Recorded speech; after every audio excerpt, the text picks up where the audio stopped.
Bismillahirrahmanirrahim. Assalamualaikum warahmatullahi wabarakatuh. Alhamdulillah hamdan katsiran tayyiban mubarakan fih. Mubarakan alaihi kama yuhibbu rabbuna wa yarda. Wa ashhadu an la ilaha illallah wahdahu la syarikalah. Wa ashhadu anna Muhammadan abduhu wa rasuluhu sallallahu alaihi wa ala alihi wa sahbihi ajma'in, amma ba'd.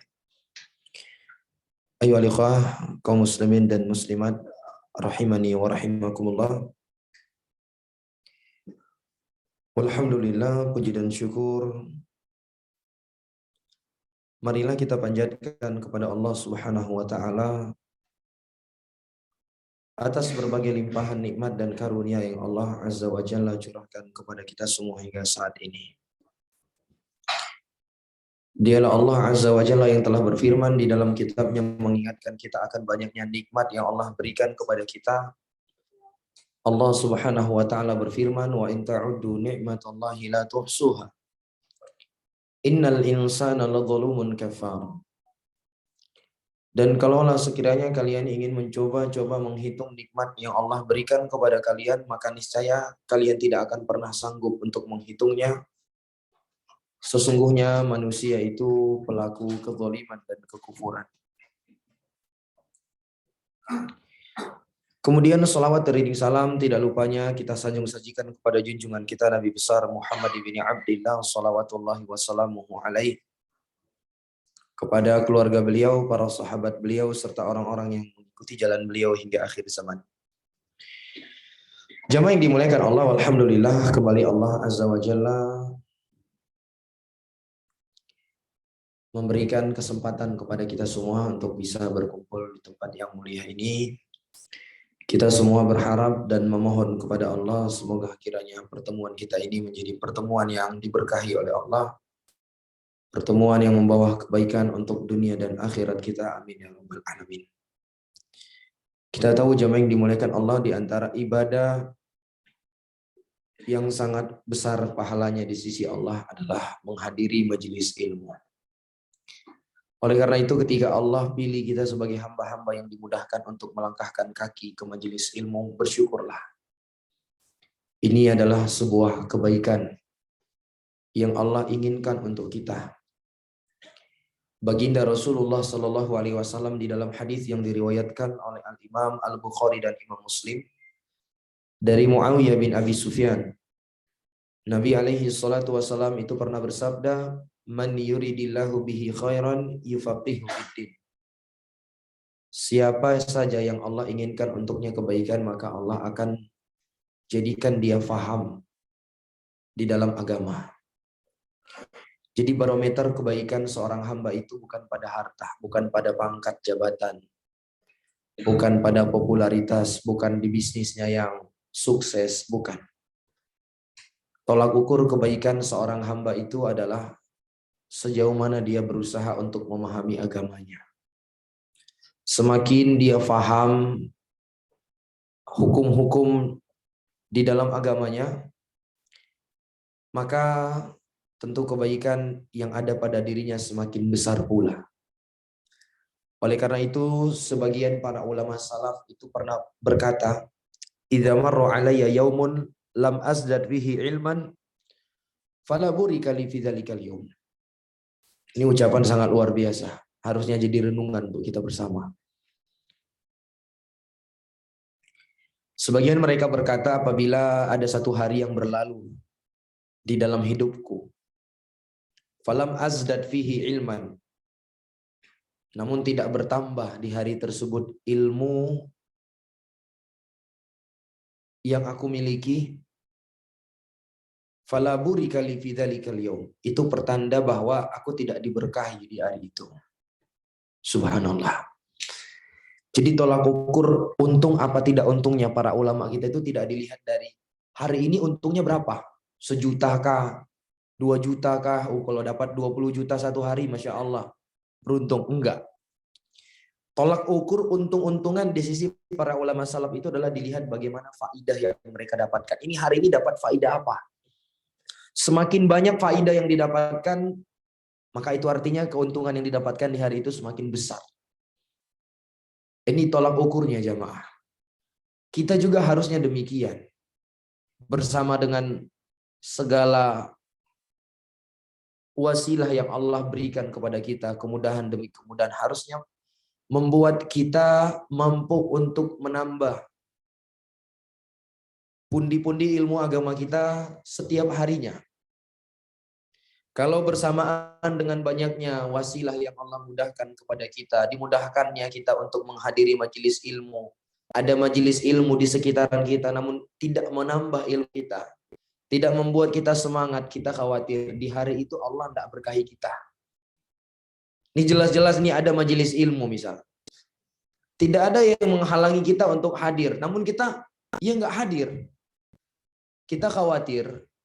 Itu pertanda Allah Subhanahu wa taala tidak memberkahi kita di hari tersebut. Subhanallah. Karena jamaah yang dimuliakan Allah, mungkin menghadiri majelis ilmu ini kita lihat hal yang remeh. Tapi sadar maupun tidak sadar, terkadang ada 1-2 faedah yang kita dapatkan di majelis ilmu. Mungkin majelis ilmunya, pengajiannya itu aja yang dibahas. Tapi kita nggak sadar, bisa jadi ada 1-2 faedah yang kita dapatkan dan itu merubah diri kita.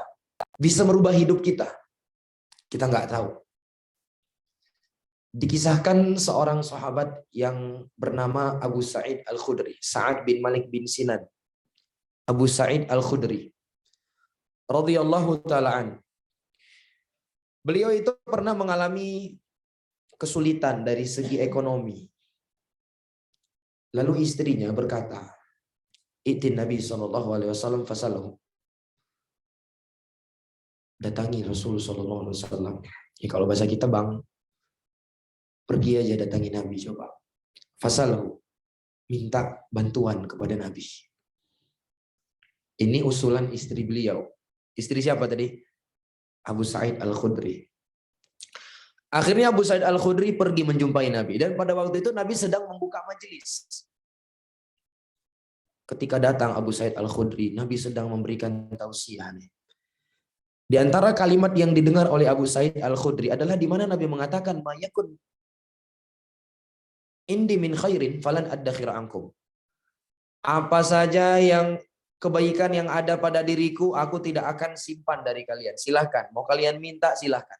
Karena pada waktu itu memang ada kebetulan beberapa orang sahabat Ansar yang juga meminta kepada Nabi. Sehingga Nabi mengatakan demikian. Ma yakun indi min khairin falan addakhir ankum. Apa saja kebaikan yang ada pada saya tidak akan menahan-nahannya dari kalian. Karena memang di antara akhlak terpuji yang dimiliki oleh Nabi kita Muhammad SAW, tidaklah beliau itu diminta sebuah kebaikan, lalu ada pada beliau, pasti beliau akan beri. Minta uang, beliau lagi punya uang, pasti dikasih. Subhanallah. Sehingga memang banyak para sahabat yang terkadang itu kalau butuh itu memang mereka datang kepada Nabi alaihi salatu wassalam.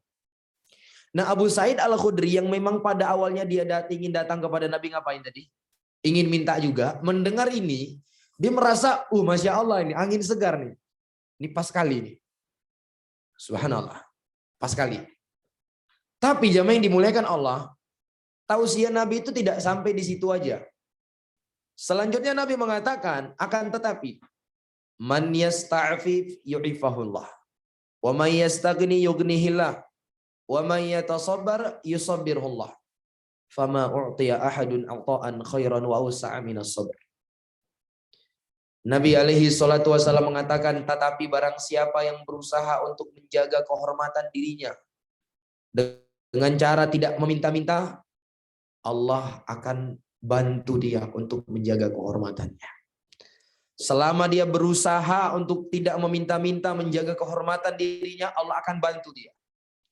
Siapa yang berusaha untuk mencukupkan dirinya dengan pemberian Allah, Allah akan jadikan itu cukup bagi dia.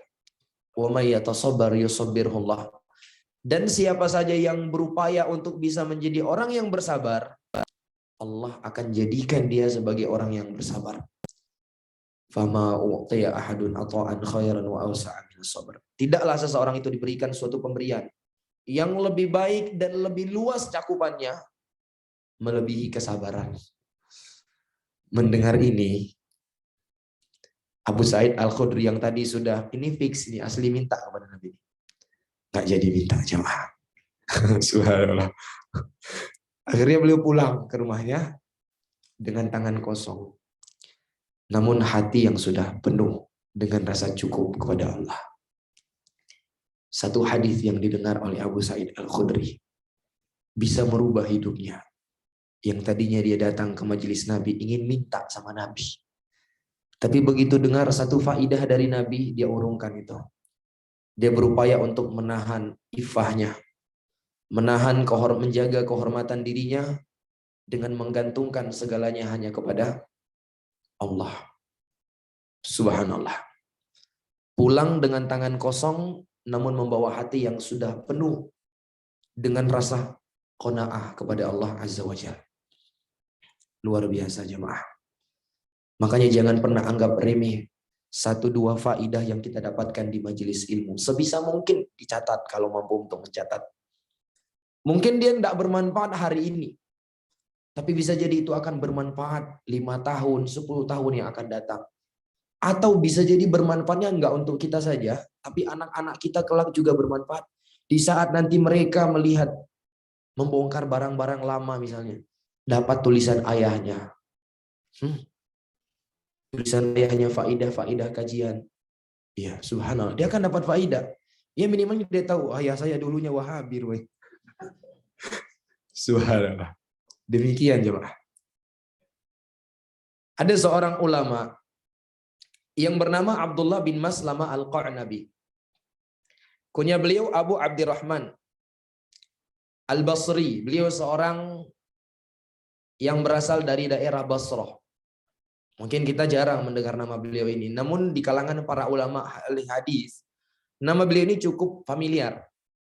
Karena beliau ini salah seorang ulama yang namanya tercantumkan di dalam Sahih Bukhari, Sahih Muslim, Muwatta Imam Malik, dan kitab-kitab hadis lainnya. Tahukah kita jamaah yang dimuliakan Allah bahwa beliau ini dikisahkan dahulunya adalah seorang preman, pecandu khamar, luar biasa. Sampai suatu ketika beliau ini ingin mengadakan suatu party di rumahnya, pesta miras, bukan buat kajian, ingin pesta miras nih. Disediakan khamar yang sangat banyak. Kemudian sembari menunggu teman-temannya datang, Abdullah bin Maslamah Al-Qa'nabi ini duduk di depan pintu. Pakai sarung warna merah, duduk. Ya. Tidak berapa lama, lewatlah seorang lelaki yang berada di atas keledai. Lalu di belakang orang banyak ngikutin. Abdullah bin Maslamah Al-Qa'nabi yang merupakan preman di daerah tersebut, dia merasa jiwa premannya terganggu nih. Kok ada orang yang diikuti oleh orang banyak, harusnya saya yang diikuti seperti itu. Sehingga dia bertanya kepada orang-orang. Dia mengatakan, "Man hadza?" Ini siapa ini laki-laki ini? Qalu Syu'bah. Mereka mengatakan, ini laki-laki yang sedang berada di atas keledai ini. Ini adalah Syu'bah. Dia bertanya, "Wahai Syu'bah." Siapa itu Syu'bah? Dia nggak kenal Syu'bah, subhanallah. Karena memang ya sebagaimana kata para ulama, la ya'rifu fadlan bil fadli illa dawu. Tidaklah ada yang mengetahui keutamaan orang yang mulia kecuali orang yang mulia pula. Iya enggak? Andai Syekh Shalih Al Fauzan datang ke Loksmawe, kemudian jalan di Pasar Impres, nggak ada yang kenal itu jamaah. Mereka anggap bapak-bapak biasa, ya kan? Yang mengenal siapa? Ya orang-orang mulia, kalangan para penuntut ilmu. Demikian. Begitu juga ulama kita, tidak ada yang mengenal kecuali orang-orang yang mulia. Akhirnya jamaah yang dimuliakan Allah, mereka menjawab, muhaddis. Syu'bah ini seorang muhaddis. Di sebagian riwayat lelaki ini bertanya lagi, "Wash muhaddis." Muhaddis itu apa? Nah, ini saking jauhnya lelaki ini dari ilmu agama. Muhaddis pun dia nggak tahu. Disebutkan alladzi yarwil hadis. Muhaddis itu adalah orang yang biasa menyampaikan hadis Nabi. Akhirnya faqama ilaihi wa alaihi izaru ahmar. Dia pun berdiri bangkit mendatangi Syu'bah. Dan pakai sarung warna merah dia nih. Faqala haditsni. Dia mengatakan kepada Imam Syu'bah, haditsni. Tolong sampaikan kepada saya hadis. Wahai lelaki tua, Pak, tolong sampaikan kepada saya hadis. Ya bayangkanlah seorang preman ngomong tuh gimana? Ya, dengan gaya-gaya premannya datang kepada Imam Syu'bah. Dia bilang, tolong sampaikan pada saya hadis. Kata Imam Syu'bah, ma anta min ashabil hadis, fa uhadditsu. Kamu ini bukanlah para pencari hadis, sehingga saya harus menyampaikan hadis kepada kamu. Jadi dia datang kepada Imam Syu'bah dengan penampilan seperti itu, dengan adab yang bukan seperti adab para penuntut ilmu. Ya otomatis Imam Syu'bah nggak mau nyampein hadis. Karena hadis ini syai'un azim, sesuatu yang mulia, sesuatu yang besar. Tidak layak diberikan kepada orang-orang yang tidak layak menerimanya. Itu diantara bentuk pemuliaan kepada ilmu agama. Pemuliaan kepada hadis Nabi. Jangan sodorkan kepada orang yang memang nggak mau menerima. Demikian jamaah yang dimuliakan Allah, kata para ulama. Akhirnya disebutkan fa'ashhara sikina. Dia pun menodongkan pisaunya. Ya wajar, preman punya pisau. Dia menodongkan pisaunya. Dia mengatakan, tuhadditsuni au ajrahuk. Cuma ada dua pilihan. Sampaikan kepada saya hadis atau saya lukai kamu. Imam Syu'bah kena begal. Tapi bukan harta yang mau diambil, hadis. Subhanallah. Akhirnya jamaah yang dimuliakan Allah, mau tidak mau di kondisi terdesak daripada terlukai, Imam Syu'bah mengatakan, haddatsana Mansur an Rib'i ibn al-Harith an Abi Mas'ud. Qala Rasulullah sallallahu alaihi wasallam, idza lam tastahi fasna' ma syi'ta. Maka Syu'bah pun telah menceritakan guru saya Mansur dari gurunya Harith ibn Rib'i dari Abu Mas'ud, salah seorang sahabat Nabi. Dari Nabi sallallahu alaihi wasallam, Nabi pernah bersabda, idza lam tastahi fasna' ma syi'ta. Apabila kamu enggak punya malu, ya udah berbuatlah sesukamu. Ini hadis disampaikan kepada siapa? Abdullah bin Maslamah al-Qanabi. Ternyata subhanallah jamaah. Satu hadis yang didengar itu pun di kondisi terpaksa ini. Apa yang terjadi? Allah ketuk pintu hati Abdullah bin Maslamah al-Qanabi. Segera beliau tersadar dengan bunyi hadis tadi. Kalau kamu nggak punya malu lagi, silahkan berbuat sesukamu. Sehingga diceritakan para masikin wa raja'a ila manzilihi faqama ila jami'i makana 'indahu min asy-syarab. Faharaqah. Wa qala li ummihi as-sa'ata ashabi yaji'un fa adkhilihim wa qaddimi at-ta'am ilaihim. Fa idza akalu fa khabirihim bima sana'tu bisyarab hatta yansarifu wa madha min waqtihi ila al-Madinah. Disebutkan ketika beliau mendengar itu jamaah yang dimuliakan Allah, seketika beliau membuang pisaunya, beliau balik ke rumahnya, beliau menghancurkan seluruh persediaan khamar yang tadinya sudah disiapkan untuk apa ini? Pesta miras. Lalu dia memberitahukan kepada ibunya, nanti apabila teman-temanku datang, silahkan mereka masuk, berikan kepada mereka hidangan makanan. Setelah itu beritahukan kepada mereka apa yang terjadi kepada saya. Artinya saya sudah bertaubat. Kemudian pada waktu itu jamaah yang dimuliakan Allah, dia sempat bertanya kepada orang-orang sekitar, saya ingin belajar, kemana saya harus belajar? Dan di masa itu ada seorang ulama terkenal yang hidup di kota Madinah. Namanya siapa? Imam Malik bin Anas. Sehingga orang-orang mengatakan engkau pergilah hijrah ke kota Madinah. Akhirnya dia pun berangkat hijrah ke kota Madinah dari Basrah. Belajar di sisi Imam Malik sampai Imam Malik meninggal. Sehingga beliau menjadi orang yang asbatun nas inda Malik. Di antara orang yang paling kuat periwayatannya dari Imam Malik. Jadi kalau ada berselisih antara murid-murid Imam Malik, para ulama mendahulukan riwayat Abdullah bin Maslamah al-Qanabi. Karena pada waktu itu nggak ada rekaman. Kalau kita sekarang berselisih, ini faedah yang disampaikan Ustaz A, yang satu bilang B. Tinggal buka rekaman. Kalau di masa dulu nggak ada. Maka ketika terjadi perselisihan, riwayat Abdullah bin Maslamah al-Qanabi itu lebih didahulukan. Akhirnya dia pulang kampung ke Basrah, ingin berjumpa dengan siapa? Al-Imam Syu'bah ibn al-Hajjaj, Amirul Mu'minin fil hadis. Namun qadarullah wa masyafa'al, pada waktu itu Al-Imam Syu'bah ibn al-Hajjaj sudah meninggal. Mungkin beliau kembali rindu ingin berjumpa dengan orang yang menjadi sebab dia mendapatkan hidayah.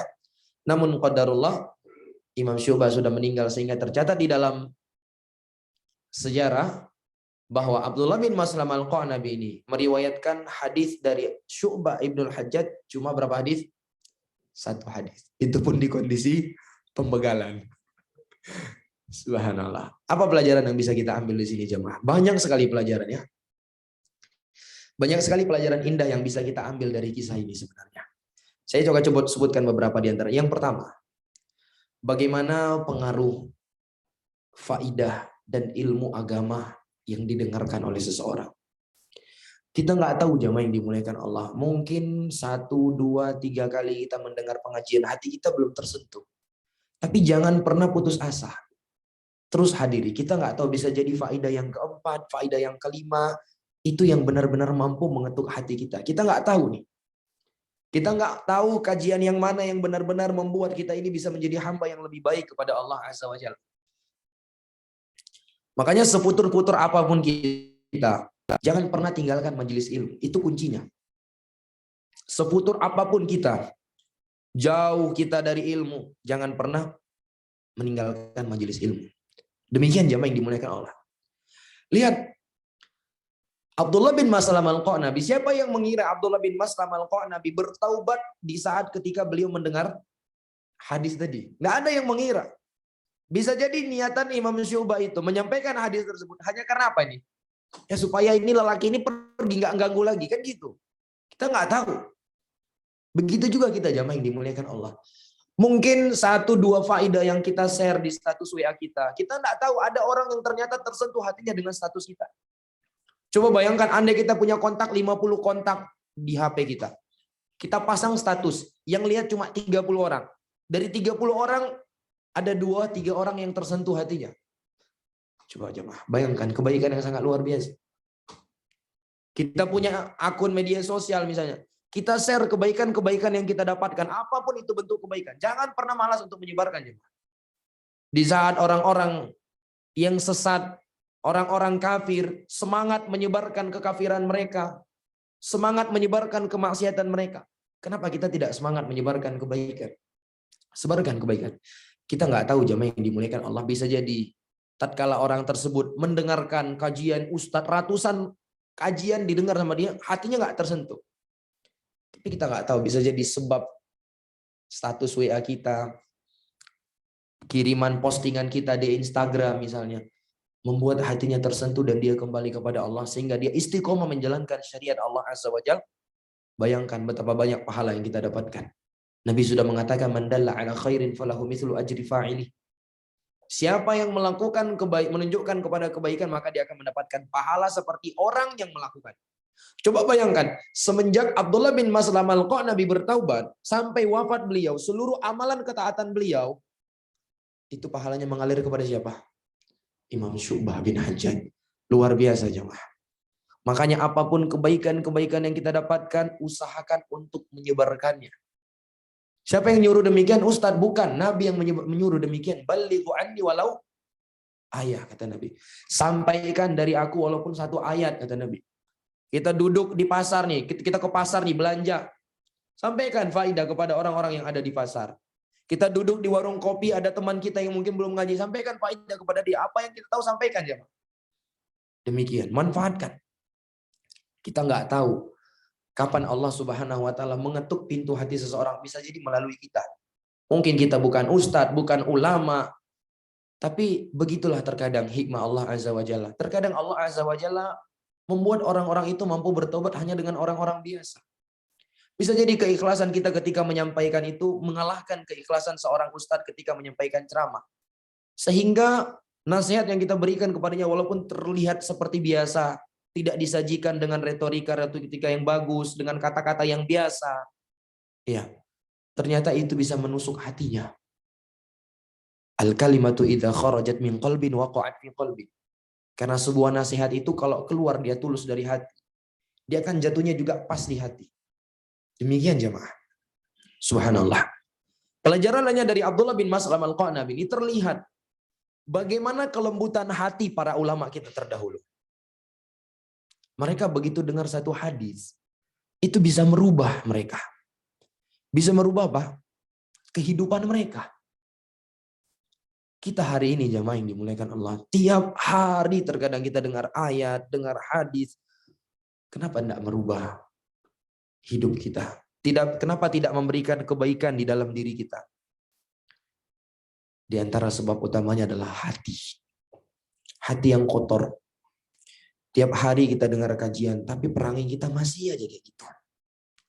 Kita berada di lingkungan orang-orang sunnah, tapi watak kita masih aja keras, egois, tidak mau memaafkan orang lain, pengennya dibenarkan sendiri, pengen menang sendiri. Kita khawatir jamaah yang dimuliakan Allah, itu pertanda ilmu yang kita miliki itu tidak berkah. Belum masuk ke hati, masih hanya di kepala. Apa kata Allah Azza wa Jalla? Idza tutla alaihim ayatuna qalu asatirul awwalin. Kalla bal rana ala qulubihim ma kanu yaksibun. Allah ketika menyebutkan tentang kondisi orang kafir, Allah mengatakan apabila dibacakan kepada mereka ayat-ayat kami, apa kata mereka? Asatirul awwalin. Al-Quran itu adalah dongeng orang-orang terdahulu. Subhanallah. Apa kata Allah? Kalla. Tidak, kata Allah. Al-Quran itu bukan dongeng orang terdahulu. Al-Quran itu adalah firman Allah. Kitab yang penuh dengan keberkahan. Terus kenapa mereka tidak bisa merasakan keberkahan dan kebaikan dari Al-Quran? Rona ala qulubihim ma kanu yaksibun. Dosa-dosa yang mereka lakukan itu sudah mengotori hati mereka. Jadi kotornya hati kita itu mempengaruhi bagaimana efek sebuah ayat, sebuah hadis yang kita dengar itu bermanfaat atau tidak, ya Pak. Kita khawatir seperti itu. Kita setiap hari dengar ayat, dengar hadis, dengar kajian, dengar nasihat. Yang ada kita semakin jauh dari Allah. Yang ada ketika dia lihat status temannya nasihat, wah ini memang kacau kali nih si fulan ini, kok nyerang-nyerang saya terus nih. Siapa yang nyerang antum? Subhanallah. Seperti itu ya, hati-hati. Lihat Abdullah bin Maslam al-Qanabi, Abu Sa'id al-Khudri, kelembutan hati. Kelembutan apa? Hati.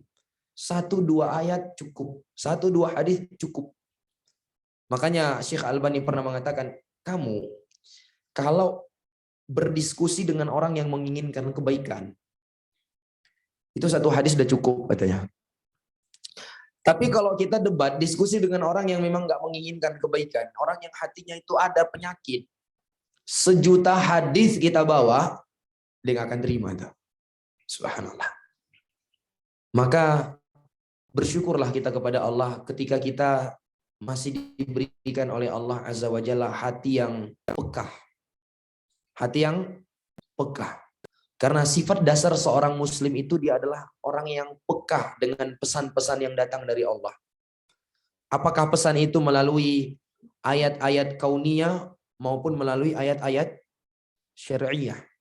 Oleh karena itu Allah berfirman di dalam Al-Quran, Inna fi khalqis samawati wal ardi wa ikhtilafil laili wan nahari la ayatin li ulil albab. Alladzina yadhkuruna Allaha qiyaman wa qu'udan wa ala junubihim. Wa yatafakkaruna fi khalqis samawati wal ardi rabbana ma khalaqta hadza batilan subhanaka faqina adzabannar. Allah mengatakan sesungguhnya pada penciptaan langit dan bumi, persilih gantian siang dan malam itu terdapat tanda-tanda kebesaran Allah untuk orang-orang yang punya akal. Untuk orang-orang yang punya hati. Siapa mereka? Mereka adalah orang yang senantiasa berzikir, ingat kepada Allah ketika berdiri, ketika duduk, ketika berbaring. Seraya mereka memikirkan penciptaan langit dan bumi. Sekedar lihat langit aja, hatinya bisa terenyuh kepada Allah Subhanahu wa Ta'ala. Bisa hatinya membuat hatinya itu semakin cinta dan mengagungkan Allah. Sekedar lihat langit nih. Gimana lagi ketika dibacakan ayat Al-Quran? Subhanallah. Tidakkah kita iri jamaah yang dimuliakan Allah ketika melihat sebagian orang dibacakan ayat Al-Quran, dia nggak tahu artinya, apalagi tafsirnya, tapi bisa menangis. Iya kan? Kok kita yang sudah belajar, sudah mengaji, rasa-rasanya kok dibacakan ayat, dibacakan hadis, ini kok semakin jauh dari Allah. Subhanallah. Kita khawatir itu pertanda hati kita ini adalah hati yang kotor. Sehingga ayat dan hadis tidak lagi memberikan manfaat di dalam kehidupan kita. Ya. Dan pelajaran lainnya dari kisah Abdullah bin Maslam al-Qanabi ini adalah Jangan pernah kita berputus asa dari rahmat Allah.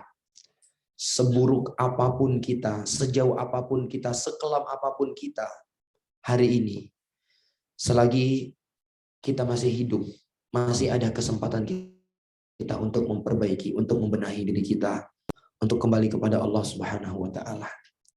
Mungkin kita merasa kita ini sudah terlalu jauh dari Allah. Tidak ada rasanya jalan untuk kembali. Jangan berpikir demikian. Selama kita masih hidup, masih besar peluang kita untuk menjadi penduduk surga Allah Azza wa Jalla. Perbaiki, tinggal kita perbaiki sisa umur yang Allah berikan, maka insya Allah usia-usia yang telah lalu mudah-mudahan Allah Azza wa Jalla berikan ampunan kepada kita. Allah Subhanahu wa taala berfirman, "Qul ya ibadiyalladzina asrafu ala anfusihim la taqnatu min rahmatillah. Innallaha la yaghfirudz dzunuba jami'a. Innallaha yaghfirudz dzunuba jami'a. Innahu huwal ghafurur rahim." Allah Subhanahu wa taala mengatakan, katakanlah wahai hamba-hambaku yang telah melampaui batas terhadap dirinya. Ya. Perhatikan di dalam ayat ini Allah panggil hamba-hambanya yang sudah melampaui batas. Namun bersamaan dengan itu masih Allah panggil wahai hamba-hambaku, kata Allah. Makanya para ulama mengatakan ini ayat arja ayatin fi kitabillah. Ayat yang paling memberikan harapan yang ada di dalam Al-Quran, ayat ini. Di dalam surat apa ini? Surat Az-Zumar kalau tidak salah. Subhanallah. Sudah kita bermaksiat kepada Allah, bukan hanya sekedar maksiat, melampaui batas. Melampaui batas itu luar biasa. Tapi Allah panggil dengan panggilan apa? Hamba-hambaku. Analoginya orang tua yang punya anak, anaknya ini luar biasa bandelnya sama orang tuanya. Luar biasa melawan sama orang tuanya, kurang ajarnya luar biasa. Itu terkadang orang tua itu ketika manggil anaknya itu nggak pakai panggilan wahai anakku lagi. Iya nggak? Benar nggak jemaah? Benar ya? Anak ini benar-benar kurang ajar, melawan, semua udah lengkap, melampaui batas lah istilahnya. Kita kalau manggil anak yang seperti itu, wahai anakku. Atau kalimat yang lebih kasar dari itu, mungkin yang kedua, mungkin. Tapi Allah tidak, jemaah. Kita sudah melampaui batas kepada Allah. Allah masih panggil, ya ibadi, wahai hamba-hambaku, kata Allah. Makanya para ulama mengatakan ini ayat, arja ayatin fi kitabillah. Ayat yang paling memberikan harapan di dalam Al-Quran. Apa kata Allah? La taqnatu min rahmatillah. Janganlah kalian itu berputus asa dari rahmat Allah. Innallaha yaghfirudz dzunuba jami'a. Allah itu Maha mengampuni segala dosa, kata Allah. Ya, Allah adalah Zat yang Maha Pengampun lagi Maha Penyayang. Jangan pernah berputus asa, jemaah yang dimuliakan Allah. Sejauh apapun kita hari ini, masih ada jalan kembali untuk Allah. Ya. Pelajaran lainnya, sedikit kita bahas kisah ini. Karena memang ini kisah yang sangat luar biasa, jemaah. Bisa jadi motivasi untuk kita semua. Pelajaran lainnya adalah, jangan pernah kita menilai seseorang itu dari masa lalu. Ya enggak? Jangan pernah kita menilai, menghukumi seseorang itu hanya dengan melihat dari masa lalunya. Allah itu dahulunya adalah pemabuk, itu dulunya preman tuh. Nggak layak dijadikan teman, nggak layak dijadikan sahib, nggak layak kita ambil nasihat darinya. Jangan, jemaah. Mungkin di masa lalu dia adalah orang yang jauh dari Allah, tapi kita nggak tahu sekarang. Bisa jadi dia sudah berbenah, sudah belajar, memperbaiki dirinya. Bisa jadi di saat dia itu memperbaiki dirinya, bertobat kepada Allah, dia lebih tinggi derajatnya dibandingkan kita di sisi Allah Subhanahu wa taala. Bukankah demikian? Bisa jadi dengan dosa-dosa yang dia lakukan di masa lalu menjadi motivasi dia untuk bertaubat dengan sungguh-sungguh kepada Allah. Sehingga dengan taubatnya Nabi mengatakan at-taibu minadz-dzambi kaman la dzamba lahu. Orang yang telah bertaubat dari sebuah dosa seakan-akan dia nggak pernah buat dosa. Diangkat derajatnya oleh Allah Azza wa Jalla. Subhanallah. Kita nggak tahu, jemaah yang dimuliakan Allah. Untuk menghukumi seseorang itu, apa yang ada dia sekarang. Jangan lihat ke masa lalunya. Karena kalau kita melihat masa lalunya, kita nggak akan ambil hadis-hadis periwayatan Abdullah bin Maslamah Al-Qa'nabi. Sementara hadisnya banyak di dalam Sahih Bukhari, banyak di dalam Sahih Muslim. Demikian. Subhanallah. Jadi jangan pernah menilai seseorang itu dari masa lalunya. Begitu juga kita misalnya punya pasangan. Jangan pernah mungkin-ungkit masa lalunya. Masa lalunya biar masa lalunya. Jangan dibongkar-bongkar, dikorek-korek informasi tentang masa lalu. Jangan yang dimuliakan Allah. Ya, jangan. Itu sesuatu yang tidak baik. Jangan pernah menilai seseorang dari masa lalunya. Ingat ketika Allah berfirman tentang hamba-hamba Allah yang bertakwa yang akan menghuni surga. Apa kata Allah? Wasari'u ila magfiratin min rabbikum wa jannatin 'arduha as-samawati wal ard u'iddat lil muttaqin. Bersegeralah kalian menuju ampunan Allah dan menuju surga yang luasnya seluas langit dan bumi yang Allah persiapkan untuk orang-orang yang bertakwa. Siapa mereka ini orang-orang yang bertakwa ini? Bukanlah orang-orang yang masa lalunya selalu baik, enggak. Di antara sifat mereka Allah katakan walladzina idza fa'alu fahishatan aw zalamu anfusahum dzakarullah fastaghfiru lidzunubihim wa may yastaghfiru dzunuba illallah wa lam yusirru ala ma fa'alu wa hum ya'lamun. Di antara karakteristik mereka adalah orang-orang yang ketika terjatuh ke dalam perbuatan yang keji, mendolimi diri mereka, mereka ingat kepada Allah, mereka beristighfar kepada Allah, dan tidak ada yang mampu mengampuni dosa kecuali Allah. Walam yusiru ala ma fa'alu wa hum ya'lamun. Dan mereka tidak mengulangi perbuatan tersebut setelah mereka mengetahui. Jadi dahulunya mereka orang yang punya masa lalu yang kelam. Tapi itu tidak membuat mereka itu otomatis terbedakan dengan ya mungkin sebagian kita yang dari kecilnya Masya Allah terjaga. Enggak, jemaah. Yang dinilai itu adalah kita yang sekarang. Kita yang sekarang. Pelajaran lainnya juga yang bisa kita ambil dari kisah Abdullah bin Maslam al-Qa'nabi ini adalah ketika seseorang itu belajar, ketika seorang itu bertaubat, hijrah, langkah pertama yang harus dia tempuh adalah belajar. Jadi hijrah itu bukan soal penampilan yang diubah. Bukan soal teman-teman yang diubah. Yang pertama sekali adalah belajar. Karena banyak hari ini kita melihat orang-orang yang hijrah itu hanya dari segi penampilan saja. Yang tadinya buka aurat, sekarang sudah tertutup. Yang tadinya nggak cadaran, sekarang sudah cadaran. Ya. Yang tadinya ikhwannya celananya masih isbal, sekarang sudah cingkrang. Yang tadinya penampilannya tidak terlihat islami, sekarang sudah Islam. Bukan hanya itu jamaah yang dimuliakan Allah. Yang pertama sekali dilihat itu apa? Belajar. Ketika kita hijrah, belajar. Apalagi kita hijrahnya dari lingkungan yang penuh dengan syubhat. Bukan hanya sekedar maksiat, syubhat banyak. Belajar. Demikian. Subhanallah. Makanya ketika Abdullah bin Maslam al-Qa'nabi ini bertobat, apa yang dilakukan? Belajar jamaah. Lu tinggalkan kampung halamannya, pergi hijrah ke kota Madinah, belajar di sisi Imam Malik. Itu yang harus kita lakukan ketika kita hijrah. Rajin menghadiri pengajian, rajin menghadiri majelis ilmu. Begitu. Bukan hanya sekedar dimasukkan ke grup WA, udah. Di pengajian nggak pernah nampak. Subhanallah. Gimana ya seperti itu? Iya. Pelajaran lainnya jamaah, pentingnya kita ketika hijrah itu merubah lingkungan dan teman-teman bergaul. Salah satu poin terpenting yang membantu suksesnya hijrah yang kita kerjakan adalah mengganti lingkungan. Circle yang baik, teman-teman yang baik. Karena kalau kita masih berada di lingkungan setan, hijrah kita nggak akan berhasil. Yakinlah. Sekuat apapun tekad kita, kalau kita masih berkawan sama orang-orang yang buruk, yakinlah, nggak bertahan lama tuh. Paling hebat sebulan 2 bulan bertahannya. Iya kan? Kita hijrah nih, tapi lingkungan kita, kawan-kawan kita masih aja itu nggak akan berhasil itu jemaah. Dipastikan akan gagal. Makanya ingat kisah seorang lelaki yang membunuh 99 jiwa itu, ya kan? Sehingga akhirnya genap menjadi 100. Kemudian akhirnya Allah pertemukan dia dengan orang yang berilmu. Dia tanya, apakah masih ada tobat untuk saya? Ada. Apa solusi yang diberikan oleh orang yang berilmu tadi? tinggalkan tempat tinggal ini, tinggalkan kampung ini, pergilah engkau ke kampung sana. Di sana banyak orang-orang yang beribadah kepada Allah. Fa'budillah ma'ahum. Engkau sembahlah Allah bersama mereka. Subhanallah. Disuruh ganti apa? Lingkungan, komunitas. Demikian jamaah yang dimuliakan Allah.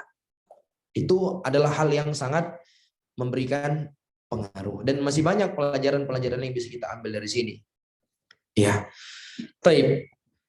Ini dia dua kisah yang harusnya menjadi motivasi buat kita guna semangat di dalam menghadiri majelis ilmu.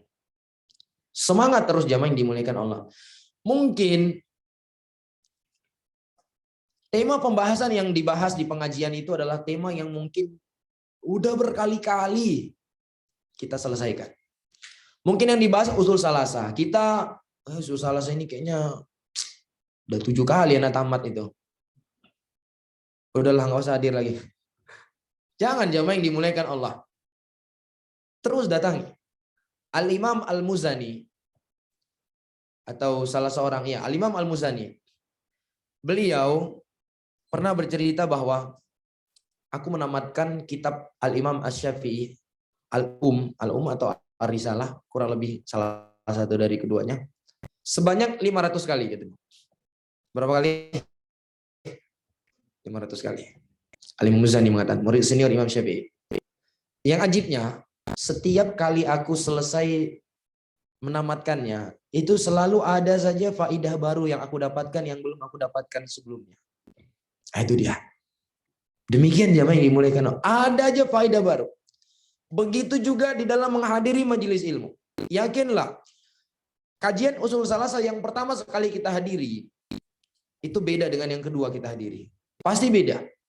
Pasti ada faidah tambahan yang kita dapatkan di kali yang kedua. Pasti demikian jamaah yang dimuliakan Allah.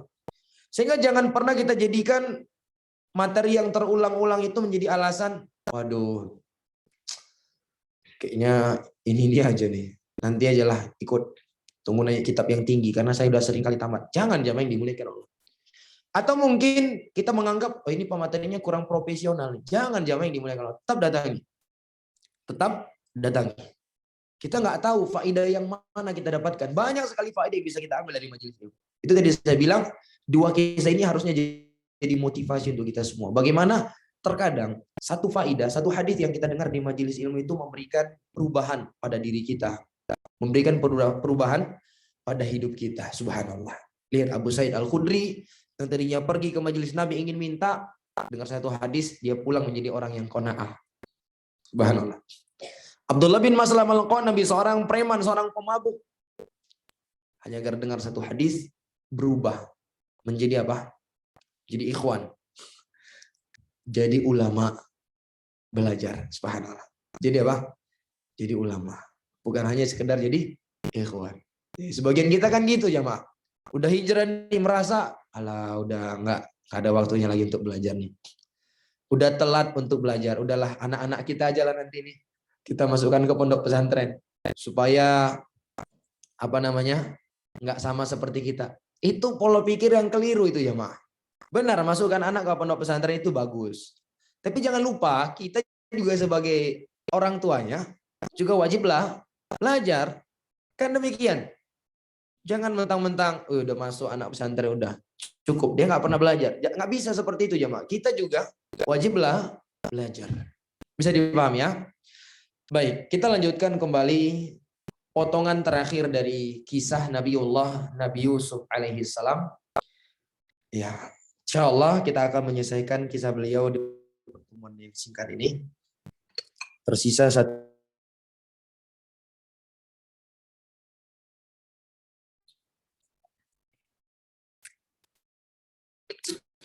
Di pertemuan yang sebelumnya telah kita simak bersama bagaimana perjalanan Nabi Yusuf alaihi yang setelah beliau dicampakkan oleh saudara-saudaranya, beliau dijual menjadi seorang budak, kemudian beliau dibeli oleh seorang menteri kerajaan Mesir yang memiliki seorang istri yang cantik jelita yang bernama siapa namanya? Zulaikha. Kemudian Nabi Yusuf tumbuh besar di rumah Zulaikha, sehingga pada akhirnya terjadilah insiden di mana Zulaikha itu menggoda Nabi Yusuf alaihi salam. Sehingga berakibat Nabi Yusuf terpaksa dipenjara. Kemudian juga telah kita simak bagaimana perjalanan yang dialami oleh Nabi Yusuf di penjara, di mana beliau tidak berhenti berbuat kebaikan, mengajarkan orang kebaikan, mendakwakan orang kepada tauhid, sampai pada akhirnya dua orang pemuda yang masuk ke dalam penjara bersama Nabi Yusuf, mereka pun dikeluarkan dari penjara. Yang satunya dieksekusi, yang satunya tetap diangkat menjadi seorang pelayan raja. Dan sebelumnya Nabi Yusuf telah berpesan kepada orang tersebut, nanti kalau kamu bebas, tolonglah sebutkan kebaikan-kebaikanku di sisi sang raja. Mudah-mudahan sang raja akan membebaskanku juga. Namun ternyata fa'ansahu syaitanu dzikra rabbi. Si pelayan tersebut lupa untuk menyebut-nyebut kebaikan Nabi Yusuf di sisi sang raja. Sehingga akhirnya Nabi Yusuf alaihi salam itu terpaksa mendekam di dalam penjara tahunan lamanya. Sehingga pada saat terjadilah suatu ketika di mana sang raja itu mengalami sebuah mimpi. Ada yang ingat mimpi sang raja? Apa mimpi sang raja? Ada 7 sapi gemuk, ada 7 sapi yang kurus, dan sapi yang kurus ini memakan 7 sapi yang gemuk. Kemudian 7 tangkai gandum yang hijau dan 7 tangkai gandum yang kering. Ini mimpi yang dilihat oleh Nabi Yusuf. Dan telah kita sebutkan bahwa hal yang populer di masa Nabi Yusuf itu adalah ilmu tentang tafsir mimpi. Sehingga tidak diragukan bahwa raja itu memiliki sederetan para ahli penafsir mimpi. Namun ajibnya tidak seorang pun dari para penafsir mimpinya sang raja itu yang mampu mengungkapkan apa sebenarnya rahasia di balik mimpi sang raja. Sehingga ketika semua orang sudah menyerah, disitulah pelayan tersebut ingat bahwa dia punya kawan lama nih di penjara dulu sama-sama Nabi. Ya. Yang jago di dalam menafsirkan mimpi. Akhirnya si pelayan minta izin bisa berjumpa dengan Nabi Yusuf alaihi salam. Dan sesampainya si pelayan tersebut di penjara berjumpa dengan Nabi Yusuf alaihi salam pun yang penuh dengan rasa maaf, tidak dendam, beliau langsung menafsirkan mimpi sang raja. Iya. Bahwa yang dimaksud dengan 7 sapi gemuk dimakan oleh 7 sapi yang kurus itu apa? Akan ada setelah ini 7 tahun masa subur yang dilambangkan dengan sapi, karena sapi itu adalah hewan peternakan. Makanan sapi adalah tumbuhan. Jadi sehatnya sapi, gemuknya sapi itu pertanda bahwa pertanian pada waktu itu subur. Kan demikian? Lalu dimakan oleh 7 sapi yang kurus. Maksudnya apa? Setelah musim subur akan datang 7 tahun berikutnya apa? Musim paceklik, musim kemarau yang menghabiskan stok-stok makanan mereka. Oleh karena itu Nabi Yusuf memberikan usul supaya selama 7 tahun ini makannya seadanya. Jangan mubazir. Karena kita mempersiapkan untuk 7 tahun berikutnya ini. Untuk 7 tahun berikutnya. Dan hasil panen gandum tersebut jangan dilepas dari tangkainya. Biarkan tetap di tangkainya supaya lebih awet dan tidak mudah terkena hama. Akhirnya sang raja yang mendengar tafsiran mimpi dari Nabi Yusuf alaihissalam, akhirnya dia pun takjub. Dan dia mengutus para pelayannya untuk mengundang Nabi Yusuf alaihissalam. Namun tatkala Nabi Yusuf diundang, utusan tersebut datang kepada Nabi Yusuf, maka Nabi Yusuf alaihissalam pun menolak undangan tersebut dengan halus, di mana dia mengatakan, irji' ila rabbika fas'alhu ma balun niswatil lati qatta'na aydiyahun. Inna rabbi bikaidihinna alim. Engkau kembali aja kepada sang raja. Saya nggak minta yang lain. Saya cuma satu permintaan kepada sang raja. Apa itu? Fas'alhu ma balun niswatil lati qatta'na aydiyahun. Tanya kepada sang raja tentang berita yang viral di masa dahulu. Karena memang kejadian itu benar-benar menjadi berita nasional kalau bahasa kita. Ribut seantero Mesir tuh. Di mana ada kasus para wanita saking terpana dan tergodanya melihat ketampanan seorang lelaki, tidak sadar memotong-motong tangan mereka. Ini kan luar biasa ini. Coba bayangkan hal ini terjadi di masa kita. Ini benar-benar viral nih ya. Trending ya kan? Subhanallah. Tanya kepada sang raja tentang berita ini. Inna rabbi bikaidihinna alim. Sungguh Tuhanku itu maha mengetahui tentang tipu daya mereka. Jadi Nabi Yusuf alaihissalam memanfaatkan momen balas jasanya dari sang raja ini untuk kesempatan membersihkan nama beliau yang sudah difitnah. Akhirnya jamaah yang dimuliakan Allah mendengar permintaan Nabi Yusuf alaihissalam, sang raja pun kembali membuka lembaran skandal yang terjadi antara Nabi Yusuf dengan para wanita-wanita tersebut, dengan dimana para aktor-aktor yang ada di kisah itu didatangkan, dipanggil satu persatu, diselidiki. Ya. Dan subhanallah mereka semua mengaku bahwa Nabi Yusuf alaihissalam tidak bersalah. Nabi Yusuf tidak bersalah.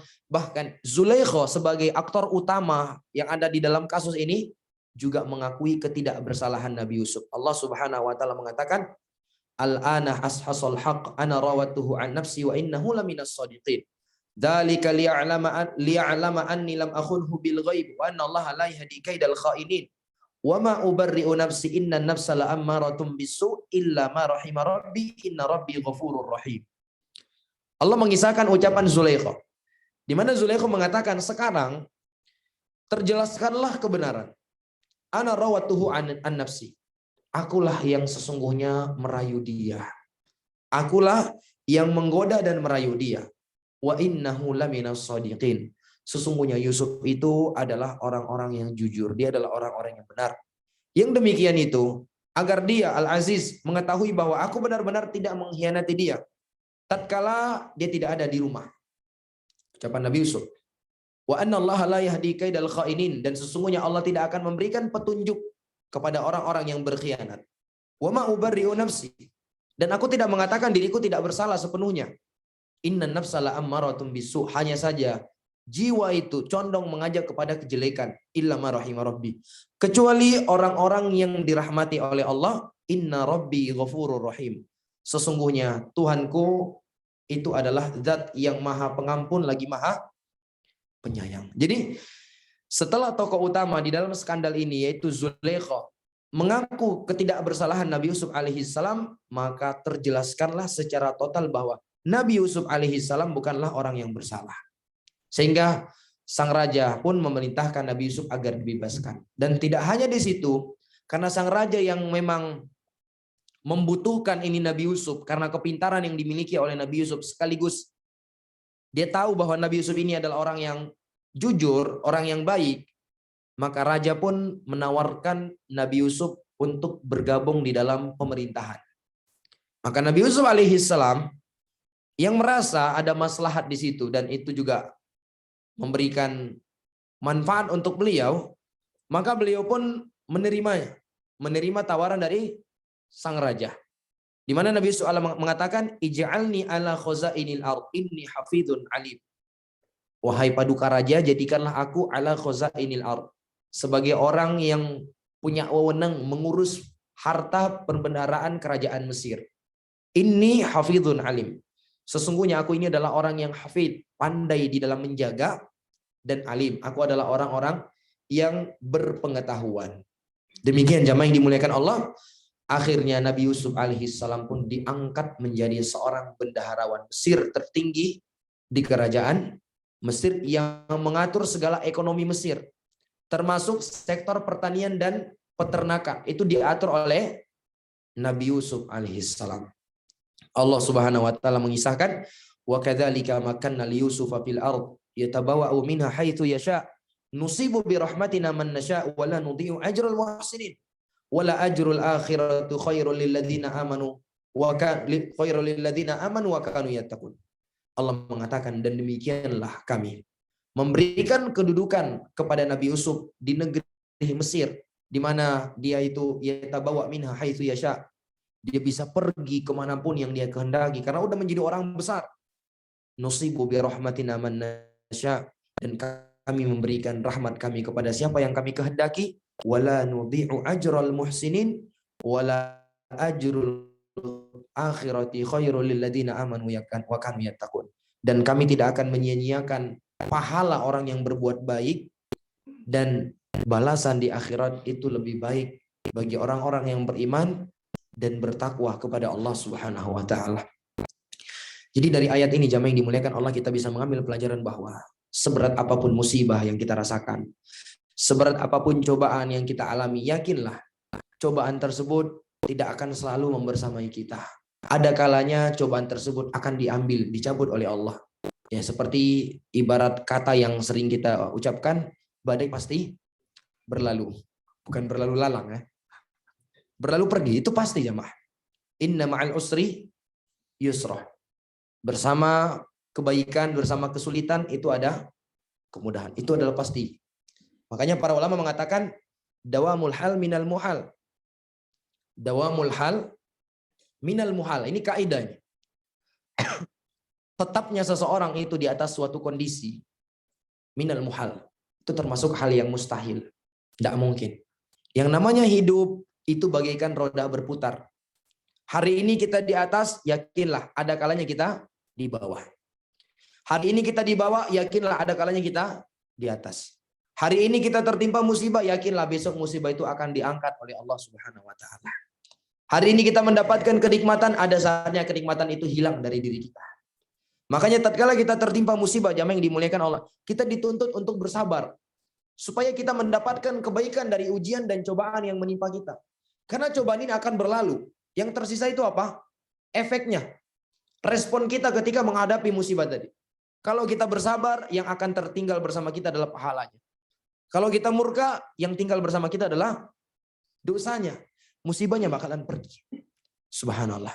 Dan Nabi Yusuf alaihissalam ternyata berhasil melewati ujian tersebut. Ujian demi ujian beliau lewati, tidak menjadikan beliau termasuk orang yang jahat. Justru beliau senantiasa berbuat baik. Makanya Allah mengatakan wala nudhi'u ajral muhsinin. Dan kami tidak akan menyia-nyiakan balasan orang-orang yang berbuat baik.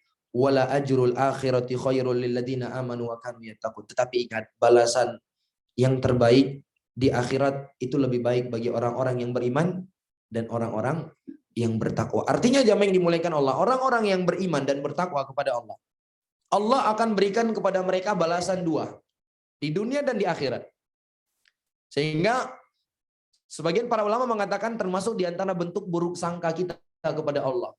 Kita hanya merasa Allah ini akan memberikan balasan di akhirat saja, tidak di dunia. Tidak, salah. Allah juga akan memberikan balasan di dunia kepada hamba-hambanya yang berbuat baik. Cuma harus kita yakini bahwa balasan di akhirat itu jauh lebih baik dibandingkan balasan di kehidupan dunia. Akhirnya singkat cerita jamaah yang dimuliakan Allah, mimpi yang dilihat oleh sang raja pun berubah menjadi kenyataan. Sesuai dengan yang ditakwilkan oleh Nabi Yusuf. Di mana Mesir pada waktu itu mengalami musim subur yang sangat subur selama 7 tahun. Dan setelahnya mengalami musim paceklik yang sangat parah selama 7 tahun berikutnya. Maka Nabi Yusuf alaihissalam yang dari tadi sudah ditunjuk menjadi seorang bendaharawan di kerajaan Mesir, beliau pun menjalankan solusi yang beliau usulkan. Sehingga berkat dengan izin Allah Subhanahu wa taala, negeri Mesir itu berhasil melewati musim-musim paceklik tadi yang selama 7 tahun tadi. Dan tidak hanya itu jamaah yang dimuliakan Allah. Mereka mampu mengumpulkan stok pangan yang sangat banyak. Sehingga melihat stok pangan yang sudah banyak, Nabi Yusuf alaihissalam memberikan ide kepada sang raja. Bagaimana kalau stok pangan yang melimpah ruah ini melebihi kebutuhan rakyat Mesir, itu kita jual. Di samping menambah pundi-pundi keuangan Mesir, juga sekaligus bisa membantu saudara-saudara sekitar. Karena yang tertimpa kemarau bukan hanya Mesir. Negeri-negeri tetangga juga terkena. Maka sang raja yang mendengar ide brilian dari Nabi Yusuf alaihissalam pun dia langsung setuju. Dia langsung setuju. Akhirnya diumumkanlah bahwa kerajaan Mesir itu menjual stok makanan.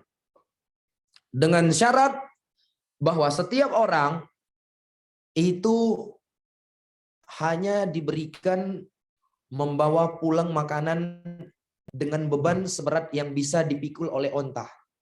Kalau datang 10 orang berarti 10 karung dapatnya. Kalau datang 15 orang, dapatnya berapa? 15 karung. Nggak boleh datang satu orang belinya satu tronton. Nggak bisa. Untuk menghindari penimbunan. Karena memang di masa-masa yang seperti itu ada aja orang yang memanfaatkan kondisi, ya kan? Seperti di musim COVID beberapa tahun lalu, subhanallah. Di saat sulitnya masker, ada orang yang menimbun masker. Subhanallah. Lagi sulit minyak makan, ada yang menimbun minyak makan. Ada aja memang orang seperti itu. Jadi Nabi Yusuf mewanti-wanti yang seperti ini. Lihat bagaimana kecerdasan yang Allah berikan kepada Nabi Yusuf. Beliau paham. Ini akan terjadi hal-hal yang seperti ini. Jadilah dibuat peraturan demikian. Nah, perlu dipahami. Selain akan memperbaiki keuangan kerajaan Mesir, ternyata di antara tujuan utama Nabi Yusuf alaihissalam memberikan ide untuk menjual kelebihan pangan itu supaya apa? Supaya Nabi Yusuf itu punya kesempatan berjumpa dengan saudara-saudaranya. Karena dia yakin nih, yang terkena kemarau itu bukan hanya Mesir. Dia yakin kampung halamannya, Palestina, itu juga terkena musim kemarau. Sehingga dia berharap dengan pengumuman tadi, saudara-saudaranya pun datang ke Mesir dan akhirnya Nabi Yusuf bisa berjumpa, rindu dengan mereka. Subhanallah. Dan benar saja jamaah yang dimuliakan Allah, saudara Nabi Yusuf pun mendengar berita tersebut dan mereka memang sudah terkena imbas dari kemarau, mereka datang ke Mesir. Allah mengatakan, wajah ikhwatu Yusuf fadakhalu alaihi fa'arafahum wa hum lahu munkirun. Dan datanglah saudara-saudara Nabi Yusuf ke Mesir. Fadakhalu alaihi. Mereka pun masuk menjumpai Nabi Yusuf. Fa'arafahum wa hum lahu munkirun. Nabi Yusuf kenal sama mereka ini. Kenal mereka ini jamaah. Wa hum lahu munkirun. Tapi mereka nggak kenal sama Nabi Yusuf. Kenapa mereka nggak kenal sama Nabi Yusuf? Ya siapa sangka adik kecil yang mereka buang, dijual jadi budak, sekarang menjadi orang tangan kanan nomor 1 di kerajaan Mesir. Siapa yang menduga demikian? Iya kan? Nggak ada yang menduga demikian. Nabi Yusuf sendiri nggak tahu dia bakalan jadi menteri kerajaan Mesir. Apalagi saudara-saudaranya. Ditambah lagi mereka itu berpisah 80 tahun. Sebagaimana datang riwayat dari Al-Imam Al-Hasan Al-Basri. 80 tahun mereka berpisah. Ini luar biasa. Gak ada yang kenal. Tapi Nabi Yusuf kenal sama mereka. Ini dalil bahwa orang yang mendolimi itu cenderung lebih cepat melupakan dibandingkan orang yang terdolimi. Benar tidak? Iya. Iya kan? Kita ketika mengucapkan kata-kata kasar kepada orang lain, kita mungkin cepat lupa. Tapi orang yang kita ucapin kata-kata kasar kepada dia, itu belum tentu lupa jamaah. Maka berhati-hatilah dari ketoliman. Mungkin kita sudah lupa. Kita pernah mengucapin kata-kata kasar sama dia. Kita lupa kita pernah menggibahin dia. Kita lupa kita pernah mendolimi dia. Tapi dianya belum tentu lupa. Bisa jadi ditunggu momen yang pas untuk balas dendam kepada kita. Hati-hati jemaah. Ya, hati-hati. Jadi mereka sudah lupa kepada Nabi Yusuf. Tapi Nabi Yusuf ingat sama mereka. Ya gimana nggak ingat? Ini wajah-wajah yang pernah mencampakkan saya ini di sumur nih. Kalau kita di posisi Nabi Yusuf, pisah 300 tahun pun masih ingat sama mereka. Subhanallah. Baik. Akhirnya jamaah yang dimuliakan Allah. Dan perlu dipahami, yang datang ini ternyata bukan semua saudaranya. Yang datang cuma 10 orang. Yang satunya lagi, saudara kandung Nabi Yusuf, Benyamin, itu tidak ikut datang. Jadi setelah stok makanan mereka diberikan sesuai dengan apa yang mereka beli, akhirnya Nabi Yusuf mencoba untuk bertanya tentang mereka ini. Kalian ini siapa, dari mana datangnya, gimana keluarga kalian, berapa jumlah saudara kalian. Ya mereka yang nggak tahu menahu tentang Nabi Yusuf, mereka menceritakan. Kami datang dari sini, kami sebenarnya totalnya ada 12 bersaudara. Kami 10 orang, yang 2-nya lagi nggak ikut. Karena yang satu tinggal di rumah, yang satunya lagi sudah hilang kata mereka. Yaitu Nabi Yusuf. Mereka nggak sadar. Maka Nabi Yusuf yang memang rindu kepada Benyamin, dia langsung menceritakan nih, tentang jati diri Nabi Yusuf. Dia rindu kepada Benyamin. Dia mengatakan, "Ituni bi akhil lakum min abikum. Ala tarawna anni ufil kaila wa ana khairul munzilin. Fa in lam ta'tuni bihi fala kaida lakum indi wala taqrabun." nanti sekali lagi kalau kalian datang kepada saya, syaratnya kalian harus bawa saudara kalian. Harus bawa saudara kalian dari ayah kalian. Dari mana Nabi Yusuf tahu ini bahwa yang tinggal itu adalah saudara saya? Bisa jadi dari cerita mereka. Kan sebelumnya Nabi Yusuf sudah bertanya ini. Ya, bisa jadi cerita mereka menceritakan, kami ini totalnya ada 4. Bapak kami punya 4 istri. Ya, 2-nya itu cuma saudara seayah, beda mama. Jadi Nabi Yusuf mengatakan, itu nih bi akhil lakum min abikum. Kalian nanti datangkan saudara kalian sebapak kalian, itu Benyamin yang dimaksud di sini. Ya, tidakkah kalian melihat aku ini telah menakar dengan sangat adil dan aku adalah orang yang paling baik di dalam menjamu tamu. Kalau kalian tidak membawa dia, nanti kalian nggak akan dapat jatah makanan, nggak dijual sama kalian. Dan jangan kalian mendekati aku. Mendengar permintaan tegas dari Nabi Yusuf, mereka pun menjawab, qalu sanurawidu anhu abahu wa inna lafa'il. Kami akan mencoba untuk merayu ayah kami nanti. Yakinlah kami akan benar-benar melakukannya. Ucapan mereka ini, kata para ulama, adalah dalil bahwa niatan mereka di awal membuang Nabi Yusuf itu ternyata tidak terrealisasi. Mereka membuang Nabi Yusuf supaya apa nih? Yakhlu lakum wajhu abikum. Kalian bunuh atau buang Yusuf itu supaya yakhlu lakum wajhu abikum. Supaya perhatian ayah kalian itu kembali tertuju kepada kalian. Jadi mereka membuang Nabi Yusuf supaya apa itu? Supaya mereka ini menjadi orang yang diperhatikan oleh Nabi Yakub. Artinya Nabi Yakub menjadi sayang kepada mereka. Ternyata tidak, jamaah yang dimuliakan Allah. Ternyata niatan mereka itu tidak berhasil. Alih-alih mereka ingin mendapatkan kasih sayang dari Nabi Yakub setelah tersingkirnya Nabi Yusuf, justru malah Benyamin yang mendapatkannya. Nabi Yakub itu menjadi sayang kepada siapa?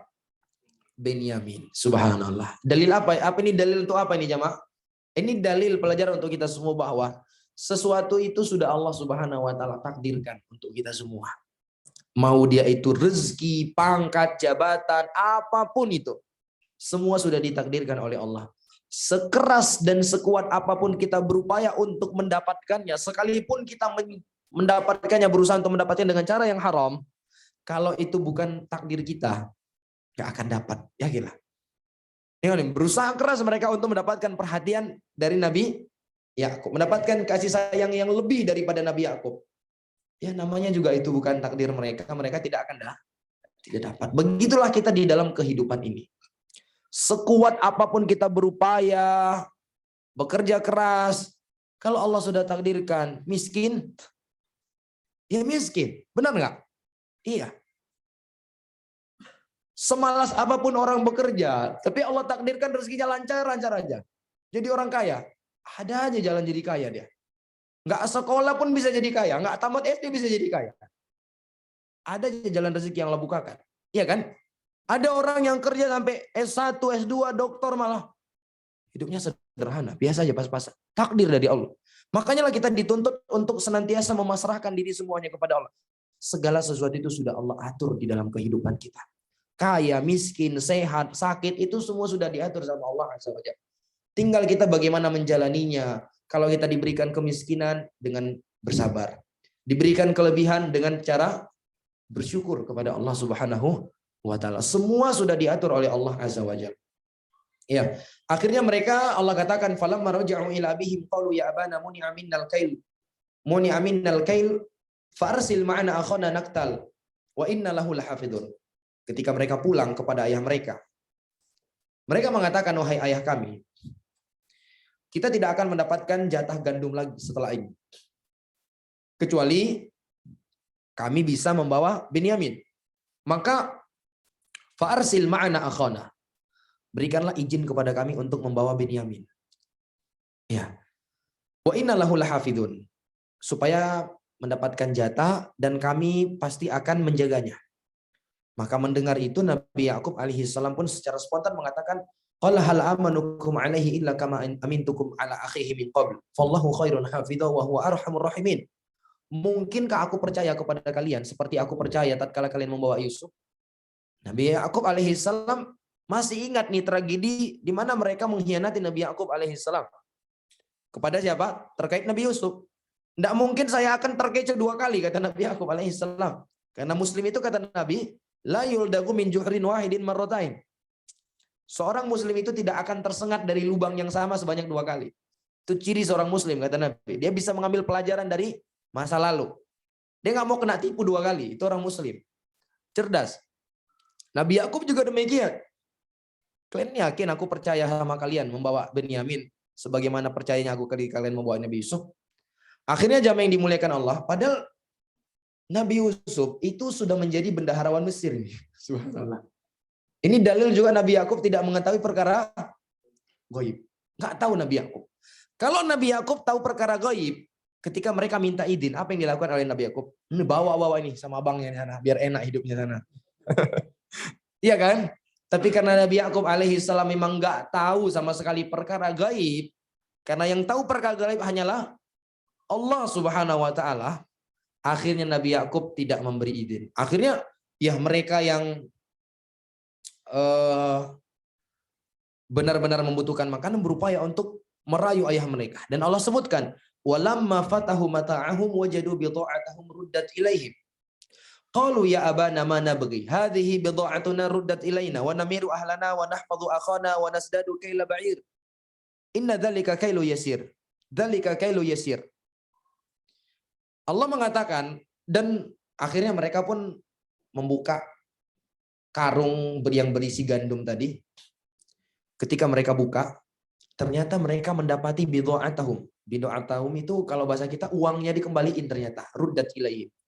Alat penukarnya itu dikembalikan lagi kepada mereka. Wallahu alam apa yang dimaksud dengan alat penukar di sini. Bisa jadi uang, bisa jadi emas, bisa jadi perak, dan semisal dengan itu. Apalagi di masa dahulu itu kan masih sering transaksi itu dengan cara barter kan, tukar barang dengan barang. Ya, ternyata barang yang dijadikan sebagai alat penukar mereka itu dibalikin sama mereka. Maka ini jadikan mereka momen kesempatan. Mereka mengatakan, qalu ya abana ma nabghi. Wahai ayah kita, apalagi yang kita inginkan nih? Hadhihi bidha'atuna ruddat ilaina. Ini barang dagangan kita dibalikin sama kita. Ini artinya apa? Ini orang yang memberikan makanan ini benar-benar orang yang sangat luar biasa baik nih. Duit kita dibalikin, coba. Cara diam-diam lagi dibalikin ya, dimasukin ke dalam karung yang berisi gandum tadi. Maka kata mereka, wa namiru ahlana wa nahfadhu akhana wa nasdadu kaila ba'ir dzalika kailu yasir. Utus aja Benyamin bersama kami, kita akan bisa memberikan makanan keluarga kita, kami akan menjaga dia. Dan di samping itu akan semakin bertambah pula jatah yang bisa kita dapatkan. Kalau tadinya mereka perginya 10 orang, dapat 10 karung. Kalau pergi 11, dapat 11 karung. Dzalika kailu yasir. Sungguh itu adalah hal yang sangat mudah. Maksudnya bagi siapa? Bagi Nabi Yusuf alaihissalam. Maka Nabi Yakub yang sudah dirayu demikian, dan dia juga sadar bahwa ini butuh makanan, akhirnya Nabi Yakub alaihissalam pun luluh. Dirayu oleh anaknya. Sehingga dia pun memberikan izin mereka membawa siapa? Benyamin. Tapi Allah mengatakan, qala lan ursilahu ma'akum hatta tu'tuni mawthiqan minallahi la ta'tunnani bihi illa ayyuhata bikum. Tapi dengan syarat, aku nggak akan mengizinkan kalian pergi membawa Benyamin kecuali dengan syarat kalian berjanji dulu. Bersumpah kalian akan bawa dia pulang. Kecuali kalian ditangkap, itu lain cerita. Tapi kalian janji dulu kalian akan membawa dia pulang. Falamma atauhu mawthiqahum qala Allahu ala ma naqulu wakil. Ketika mereka pun memberikan janji kepada Nabi Yakub pun mengatakan Allah ala ma naqulu wakil. Allah yang menjadi saksi terkait apa yang kita ucapkan ini. Akhirnya jamaah yang dimuliakan Allah, setelah mereka bersumpah berjanji setia akan membawa Benyamin pulang, Nabi Yakub alaihissalam pun memberikan petuah kepada mereka, di mana Nabi Yakub mengatakan, qala ya baniya la tadkhulu min babi wahid wa dkhulu min abwabin mutafarriqah wa ma ughni ankum minallahi min syai'in al hukmu illa lillah alaihi tawakkaltu wa alaihi falyatawakkalul mutawakkilun. Allah mengatakan, di mana Nabi Yakub mengatakan kepada anak-anaknya, wahai anak-anakku, la tadkhulu min babin wahid. Janganlah nanti ketika kalian sampai di Mesir, kalian kalau mau masuknya itu jangan masuk dari pintu yang satu. Wadkhulu min abwabin mutafarriqah. Tapi kalian masuklah dari pintu yang berbeda-beda. Jadi kan kerajaan Mesir itu kan besar. Ya, otomatis pintunya banyak. Terbayang ya? tempat yang besar, masjid besar aja pintunya nggak satu, ya kan? Pasti gede masjidnya, banyak pintunya. Nah, nanti kalau mau masuk, jangan barengan dari satu pintu, jangan. Sebagian para ulama mengatakan alasan Nabi Yakub di sini melarang anaknya masuk dari pintu yang sama. Yang pertama untuk menghindari ain.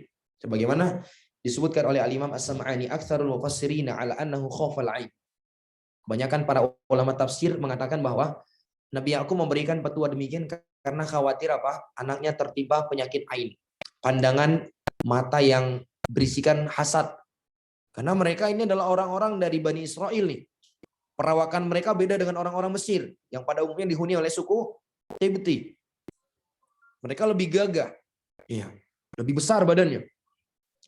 Sehingga akan mengundang decak kagum dari orang-orang. Mungkin ada orang yang nggak senang dengan mereka, hasad sehingga terkena aib.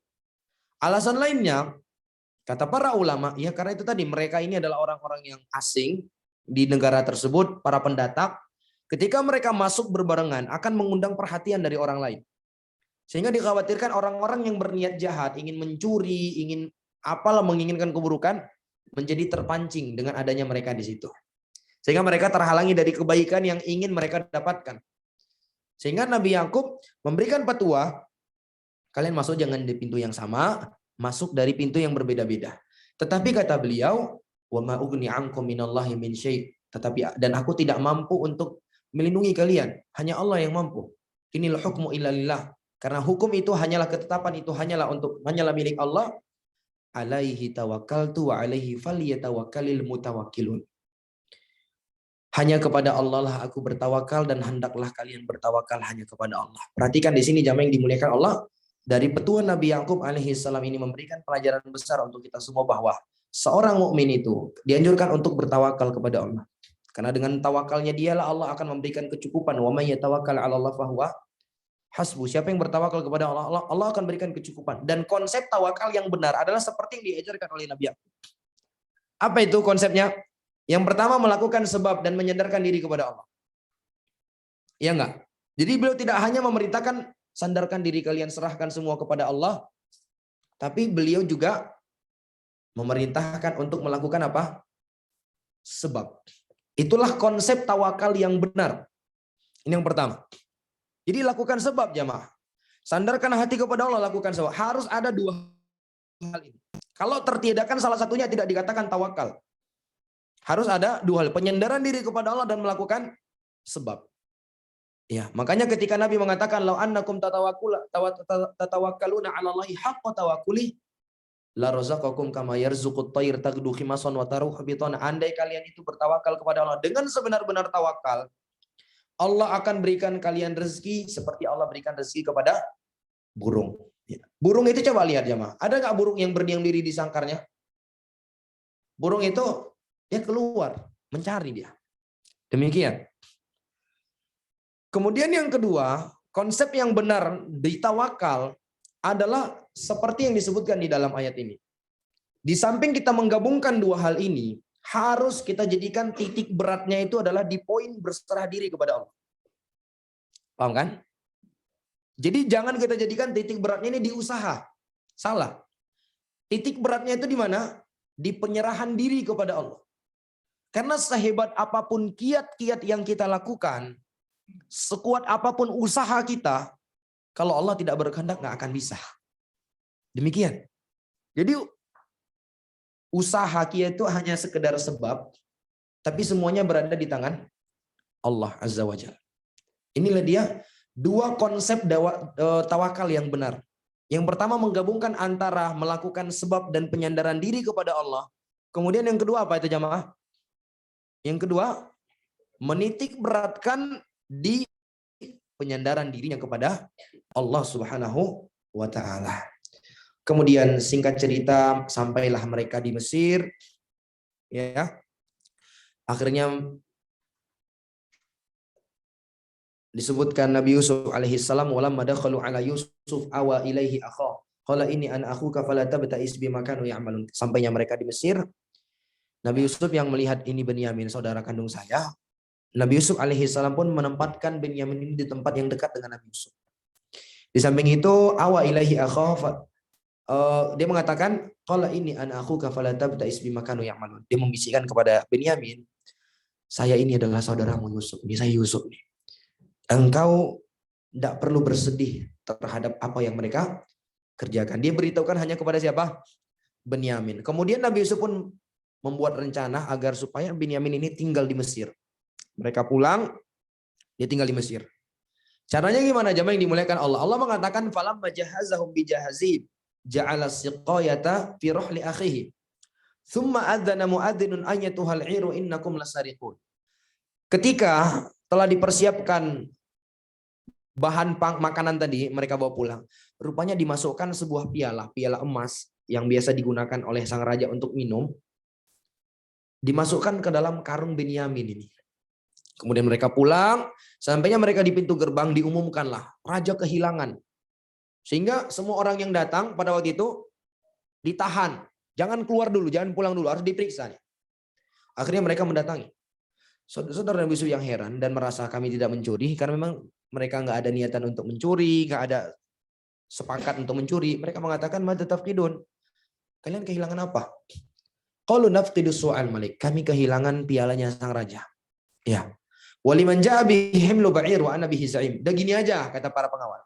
Kalian ngaku aja. Siapa saja yang ngaku dapat tambahan 1 karung lagi. Aku yang jamin. Maka mereka yang memang merasa tidak mencuri dan mereka tidak tahu ada di dalam karungnya, mereka mengatakan qalu tallahi laqad alimtu ma ji'na linufsida fil ardh wa ma kunna sariqin. Demi Allah, kalian sudah tahu kami datang sini memang bukan untuk berbuat kerusakan. Dan kami bukan para pencuri. Kami datang memang untuk mengambil makanan nih. Lalu para pengawal mengatakan, qalu fama jazahu in kuntum kadzibin. Apa balasannya kalau kalian berdusta? Qalu jazaohu man wujida fi rahlihi fa huwa jazaa'u kadzalika najzil zalimin. Gini aja, periksa aja. Siapa yang dapat nanti di dalam karungnya piala tersebut, dia yang nanggung.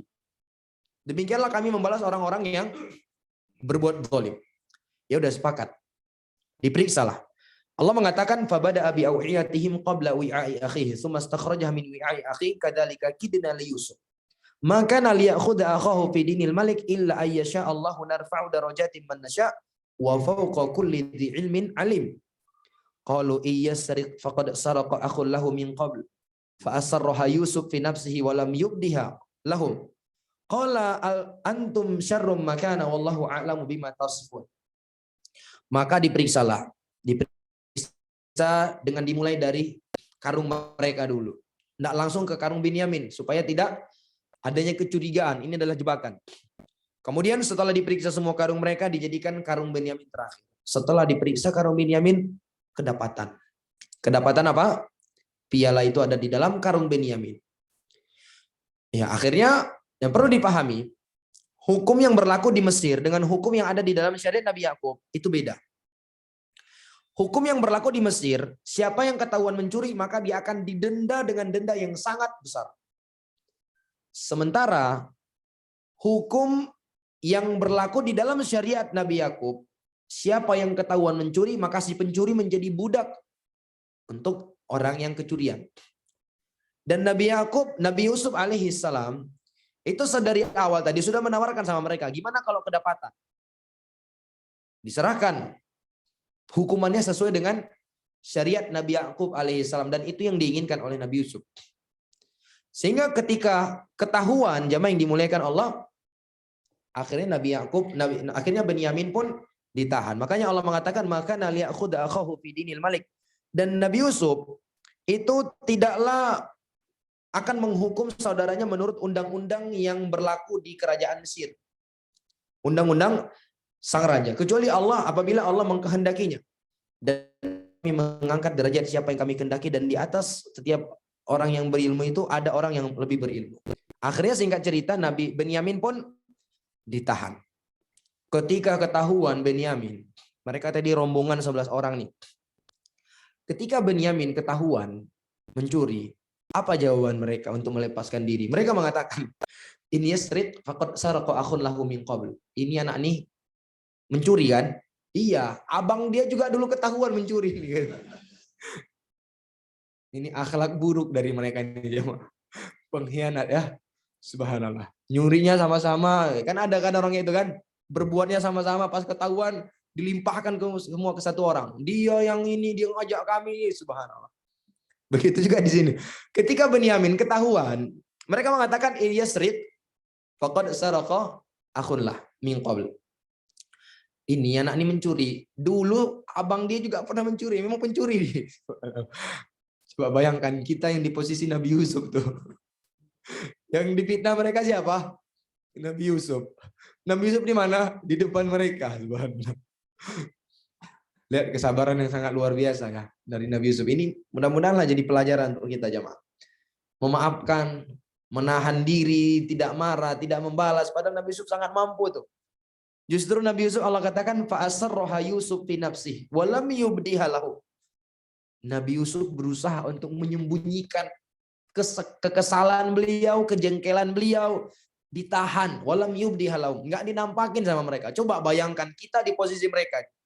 Mereka udah campakin kita, tiba-tiba datang minta tolong ke kita tolong. Setelah kita tolong difitnah lagi, kita pencuri dulu. Subhanallah.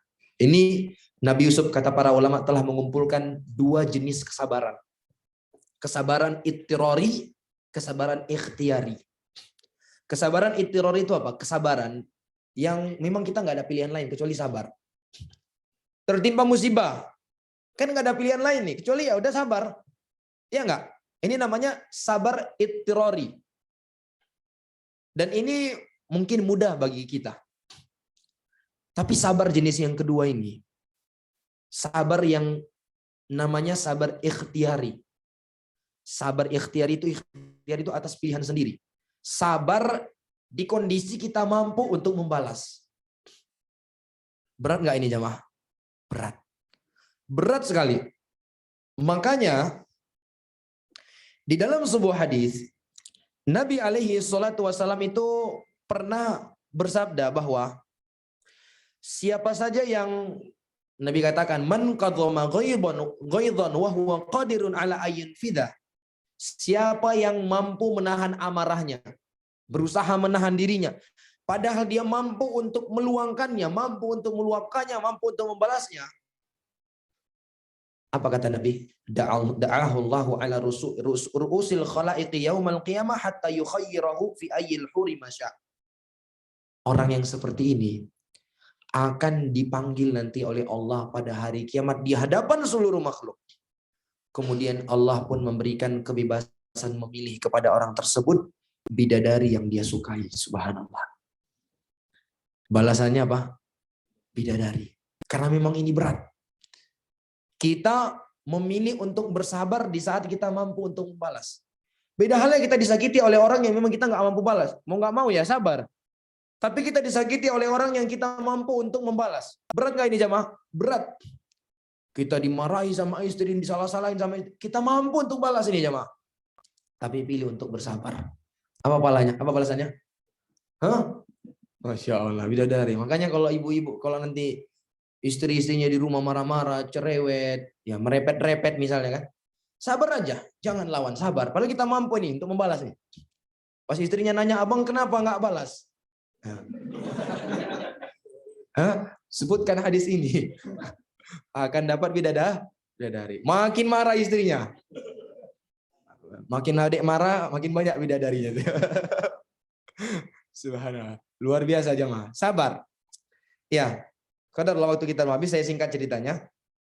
Jadi singkat cerita, mereka yang tadinya sudah berjanji kepada ayah mereka untuk membawa Nabi Yusuf, mereka pun berusaha untuk nego dengan Nabi Yusuf. Tahan aja salah seorang dari kami, asal jangan dia. Maka Nabi Yusuf pun nggak mau. Dengan alasan yang cukup logis. Ya kalau kami tahan orang yang tidak bersalah, kami lepaskan orang yang bersalah, bukankah itu kezaliman? Na'udzubillah, kami nggak mau melakukan demikian. Akhirnya mau nggak mau, ya memang harus ditahan Benyamin. Nah yang sulung, karena memang dia tidak berani untuk pulang ke rumahnya. Karena sudah berjanji, tanggung jawab dia. Dia mengutus adik-adiknya pulang ke rumah dan dia tetap di Mesir tinggal. Kalian kasih tahu aja, ceritakan kepada kita walaupun pahit. Akhirnya mereka pun pulang, mereka menceritakan kepada ayahnya apa yang terjadi. Ya Nabi Yakub alaihi salam, ya memang yang tidak mengetahui perkara gaib, beliau mengatakan Bal sawwalat lakum anfusukum amra fasabrun jamil. Asallahu an ya'tini bihim jami'an innahu huwal alimul hakim. Dia mengatakan ini kayaknya jiwa kalian yang buruk lah, yang memandang baik urusan kalian. Kalian menghias-hiasi ini, artinya ini tipu daya kalian ini. Nggak percaya Nabi Yakub bahwa Benyamin itu ketahuan mencuri, karena memang dia nggak mencuri. Ya subhanallah.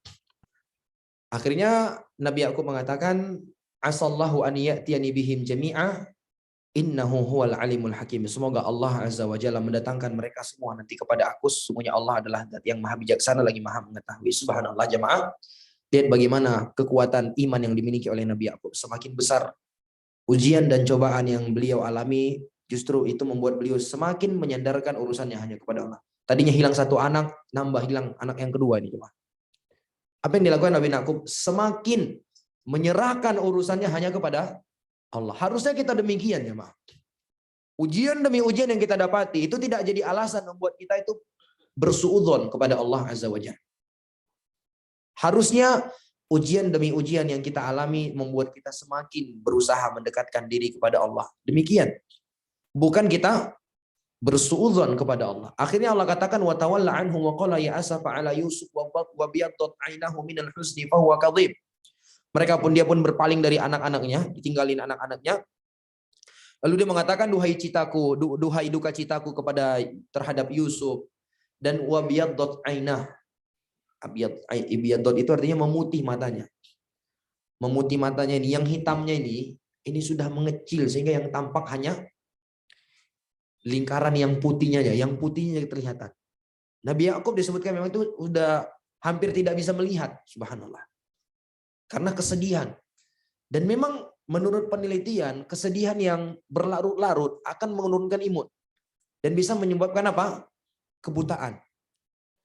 Dan bayangkan jamaah, Nabi Yakub ini berpisah dari Nabi Yusuf itu selama 80 tahun. Coba bayangkan, selama 80 tahun beliau selalu sedih. Karena memang beliau sangat besar kecintaan kepada Nabi Yusuf. Ya. Maka ini pelajaran juga untuk kita bahwa terkadang Allah memberikan ujian kepada kita di kehidupan ini. Dengan kita dipisahkan dari sesuatu yang sangat kita cintai. Kita terlalu cinta dengan anak kita, terkadang Allah panggil. Terlalu cinta dengan istri kita, terkadang Allah panggil. Kita terlalu cinta dengan harta kita, Allah ambil. Tujuannya supaya apa? Supaya kita ini selaku hamba memperhatikan kembali bagaimana kecintaan kita kepada Allah Subhanahu wa taala. Jangan sampai kecintaan kita kepada Allah itu dikalahkan kecintaan kita kepada keluarga kita, kecintaan kita kepada istri kita. Lihat bagaimana Nabi Ibrahim. Tatkala anak yang beliau nanti-nanti selama kurang lebih 90 tahun, 80 tahun beliau nanti, akhirnya lahir. Siapa itu? Nabi Ismail. Wajar kecintaan Nabi Ibrahim kepada Ismail sangat besar. Anak satu-satunya yang dimiliki oleh Nabi Ibrahim pada waktu itu. Subhanallah. Sudah dinanti sekian puluh tahun lamanya. Tapi lihat ketika kecintaan Nabi Ibrahim kepada Nabi Ismail itu sangat besar. Allah uji beliau dengan apa? Dengan anaknya. Disuruh untuk disembelih. Begitulah terkadang Allah kasih kita ujian itu dengan sesuatu yang sangat kita cintai. Supaya apa itu jamaah? Tujuannya tidak lain dan tidak bukan kecuali apa? Supaya kita memperhatikan kembali cinta kita kepada Allah Subhanahu wa taala. Bagaimana kecintaan dan kerinduan kita berjumpa dengan Allah. Akhirnya singkat cerita, Nabi Yakub pun memerintahkan mereka anak-anaknya kembali ke Mesir melihat keadaan mereka. Akhirnya mereka singkat cerita pun datang ke Mesir, mereka pun menceritakan keluh kesah mereka ya kepada siapa? Nabi Yusuf. Allah mengatakan falamma dakhalu alaihi qalu ya ayyuhal aziz massana wa ahlana ad-dur waji'na bi bid'atin muzjatin fa'ufilana al-kaila wa tasaddaq alaina innallaha yajzil mutasaddiqin. Mereka datang kepada Nabi Yusuf, mereka mengatakan wahai Aziz, kami dan keluarga kami telah ditimpa kesusahan, kesengsaraan ini. Kami datang membawa barang-barang yang tidak berguna, maka penuhilah jatah gandum untuk kami. Ya, bersedekahlah untuk kami, sesungguhnya Allah akan memberikan balasan untuk orang-orang yang bersedekah. Ini juga dalil bahwa di antara bentuk sedekah sembunyi-sembunyi itu yang mungkin kita jarang melupakan, yang jarang ingat, jarang sadar adalah kalau kita statusnya sebagai penjual adalah tidak atau menurunkan harga, memurahkan harga tanpa sepengetahuan si pembeli. Ini harganya 20.000 nih, tapi kita tahu nih orang yang membeli ini adalah orang yang sangat membutuhkan, juga duitnya pas-pasan ini. Ini harganya 15.000 nih. Ya, tanpa dia tahu kita turunkan. Ini diantara bentuk sedekah ini jemaah. Atau kalau kita sebagai pembeli, tidak apa? Tidak menawar. Kita tahu nih, kalau kita nawar dapat nih, turun 10.000, 5.000 dapat nih. Tapi kita tahu ini bapak yang jualan ini, ibu yang jualan ini, dia jualan untuk dapat makan sehari-hari. Sehingga kita nggak tega untuk menawarnya. Maka jangan ditawar, jamaah yang dimuliakan Allah. Niatkan kelebihan itu sedekah. Kadang kita itulah, kalau belinya di mall, belinya di Indomaret, nggak mau nawar. Pas beli di pasar, beli cabai kepada ibu-ibu, kakek-kakek yang sudah tua, itu tawarnya luar biasa. Itu biasanya ibu-ibu ya kayak gitu ya. 1.000 pun sampai tegang leher gara-gara 1.000 mau, subhanallah. Kasih enggak, tegang leher gara-gara 1.000. Jangan demikian, jamaah yang dimuliakan Allah. Niatkan. Mereka orang-orang kecil, harusnya kita bantu mereka, bukan justru kita mempersulit mereka. Kita bantu mereka, jamaah. Ya. Di antara bentuk sedekah secara sembunyi-sembunyi, tidak menawar barang dagangan padahal kita mampu. Beda halnya kalau yang dibeli adalah harga yang ratusan juta, ya silakan tawar. Karena bisa jadi karena pasti yang jualnya juga orang yang banyak duit, ya kan? Ini yang kita beli bawang, dibeli sayurnya 2.001 nih. 35.000, dipaksa 35.000 harus dapat. Subhan, untung mungkin 500 ya, Mak. Kita tawar, dapatlah 35. Sampai pakai drama pura-pura pergi lagi nih. Biar dipanggil, subhanallah. Pakai drama pura-pura pergi biar dipanggil. Paling ditawar 1.000. Jangan demikian. Yang mudah-mudahan ibu-ibu mendengar ini ya. Baik, jadi karena aduan mereka, keluar kami ditimpa kesulitan. Akhirnya Nabi Yusuf pun tidak tahan. Dia pun menceritakanlah tentang jati dirinya. Tahu kalian apa yang kalian lakukan dulu kepada saudara kalian Yusuf? Sehingga mereka pun heran. Anta Yusuf, kamu Yusuf? Iya, aku adalah Yusuf, katanya. Akhirnya diceritakanlah bagaimana perjalanan. Dan beliau pun murni benar-benar memaafkan saudaranya, jemaah. Sehingga akhirnya dipanggillah kedua orang tuanya dari Palestina. Sehingga berangkatlah mereka semua ke daerah Mesir, tinggal bersama Nabi Yusuf. Dan disebutkan ketika mereka sampai di Mesir, ayah beliau dan ibunya serta saudara-saudaranya itu sujud penghormatan kepada Nabi Yusuf alaihissalam, sehingga Nabi Yusuf mengatakan, wahai ayahanda, inilah takwil dari mimpi saya dahulu ketika dia melihat ada bulan, matahari dan 11 bintang, ra'aituhum li sajidin, aku melihat mereka semua sujud kepada aku. Dan telah kita sebutkan terkait sujud yang dimaksud di sini adalah sujud penghormatan. Karena sujud itu ada dua, sujud ibadah dan sujud penghormatan.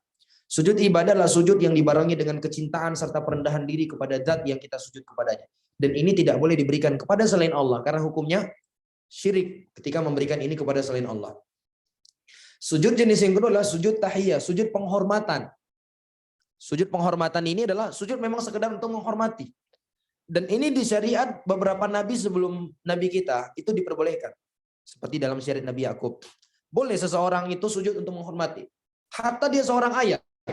Ayah sujud kepada anak boleh nggak? Boleh untuk menghormati. Tapi di dalam syariat kita boleh apa tidak? Tidak diperbolehkan. Diharamkan oleh Nabi alaihi salatu wasallam. Oleh karena itu tatkala para sahabat ingin memuliakan Nabi dengan cara mereka sujud kepada Nabi, Nabi larang. Nabi mengatakan, "Lau kuntu amuru ahadan an yasjuda li ahadin la amartul mar'ata an tasjuda li zawjiha." Kalau aku diperkenankan memerintahkan seseorang itu sujud kepada orang lain, maka aku akan perintahkan setiap istri itu sujud kepada suaminya. Tapi karena itu tidak boleh, maka dilarang oleh Rasulullah Shallallahu Alaihi Wasallam. Sehingga singkat cerita jamaah yang dimuliakan Allah, inilah awal mula di mana Nabi Yakub bersama keluarganya pindah dari Palestina menuju kepada Mesir. Dan disinilah nanti semua anak-anak Nabi Yakub itulah asal muasal Bani Israel. Karena Nabi Yakub itu nama lain dari Israel. Dan 12 orang anak Nabi Yakub itu yang dikenal dengan Bani Israel. Bani itu kan artinya anak-anak. Israel nama lain dari Nabi Yakub. Bani Israel itu Bani Yakub, anak-anaknya Nabi Yakub, 12 orang ini. Di mana seluruh para nabi yang datang setelah mereka ini, seluruhnya ini berasal dari anak keturunan Nabi Yakub ini. Berasal dari anak keturunan Nabi Yakub, kecuali Nabi kita Muhammad SAW itu berasal dari anak keturunan siapa? Nabi Ismail. Jadi Nabi Ibrahim punya 2 anak, Ishak, Ismail. Seluruh Nabi Bani Israel itu datangnya dari jalur Ishak ke bawah. Adapun Nabi kita Muhammad itu datang dari jalur siapa? Ismail. Dan inilah nanti yang membuat orang-orang Yahudi itu hasad kepada Nabi Muhammad SAW. Karena mereka berangan-angan Nabi terakhir yang diutus Nabi terakhir ini sebagai Nabi penutup ini juga dari Bani Israel. Ternyata bukan dari Bani Israel. Allah utus dari bangsa Arab. Yaitu anak keturunan Nabi Ismail. Demikian jamaah yang dimuliakan Allah. Na'am wallahu ta'ala alam bissawab. Berhubung waktu sholat isya telah masuk. Waktu sholat duhur hampir masuk. Kebiasaan kajian maghrib. Baik, kita juga sampai di sini dulu. Semoga apa yang kita sampaikan ini memberikan manfaat kepada kita semua. Wallahu ta'ala a'lam bissawab. Baik, mungkin ada yang ingin disampaikan atau ditanyakan. Anda persilahkan. Ya, silakan. Kejadian Nabi Yusuf ingin tinggal saudara Binyamin tadi itu kan, kalau kita perhatikan dari kisah ini macam mendramatisir keadaan. Dalam keadaan apa saja bisa boleh berbuat seperti itu.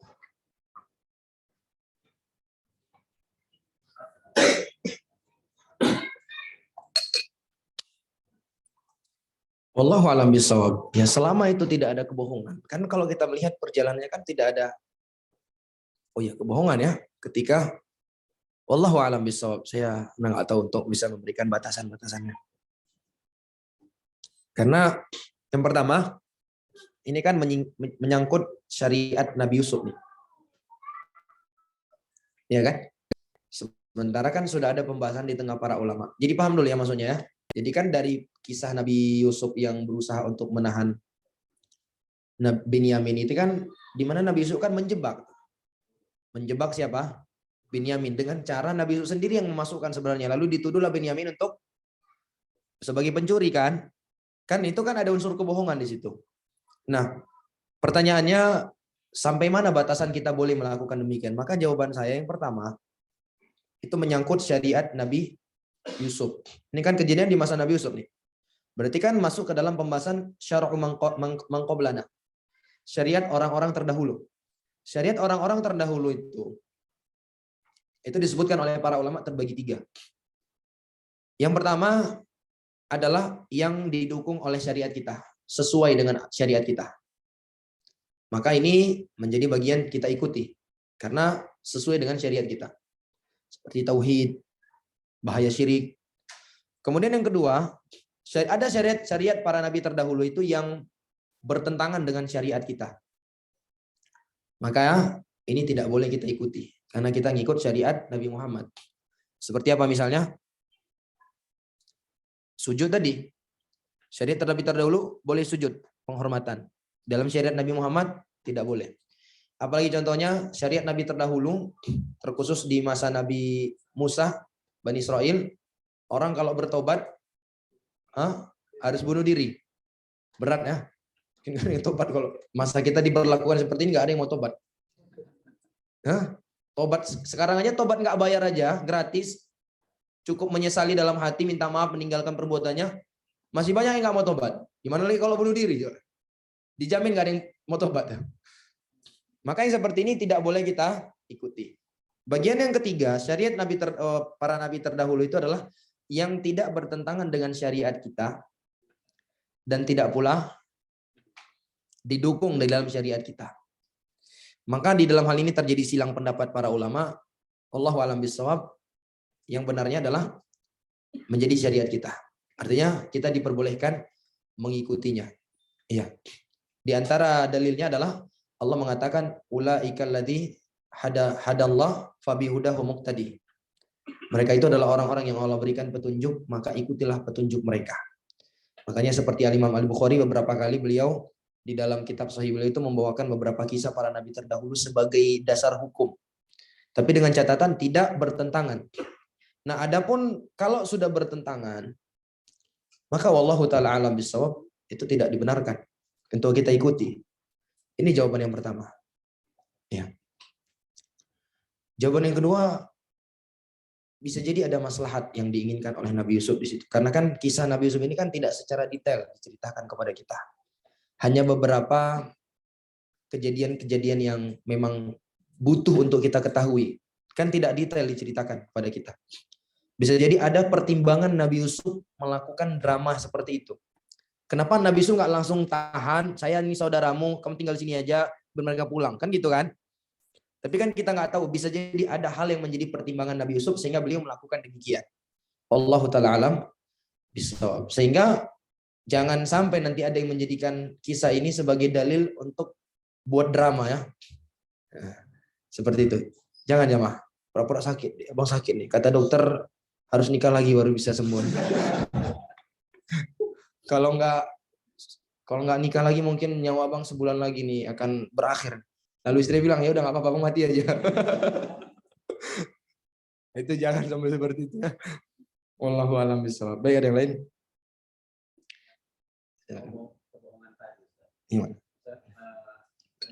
Kehidupan kita sekarang ini kan apa boleh kita perlakukan orang, bahasanya gini, kita ingin memberikan sesuatu ke dia biar dia punya harga diri. Kita suruh dia sesuatu, kita nggak bilang dulu tujuan kita. Dan kita berbohong dengan dia untuk mendapatkan hasil jerih payah dia. Contohnya seperti apa nih Pak? Contohnya kita suruh dia sesuatu yang dia tidak sukai. Ya. Tapi di balik itu kita ingin memberikan sesuatu untuk dia. Boleh tidak masalah. Apalagi memang tujuannya untuk mendidik ya. Atau iya, tidak masalah. Boleh aja kita memerintahkan dia sesuatu. Mungkin dia tidak suka, tapi tidak bertentangan dengan syariat Pak kan? Tidak bertentangan dengan syariat kan? Yang kita suruh tadi? Tidak. Tapi untuk menjaga harga diri dia supaya dia bisa bekerja. Dan selama ini bisa ada orang datang meminta, Ya.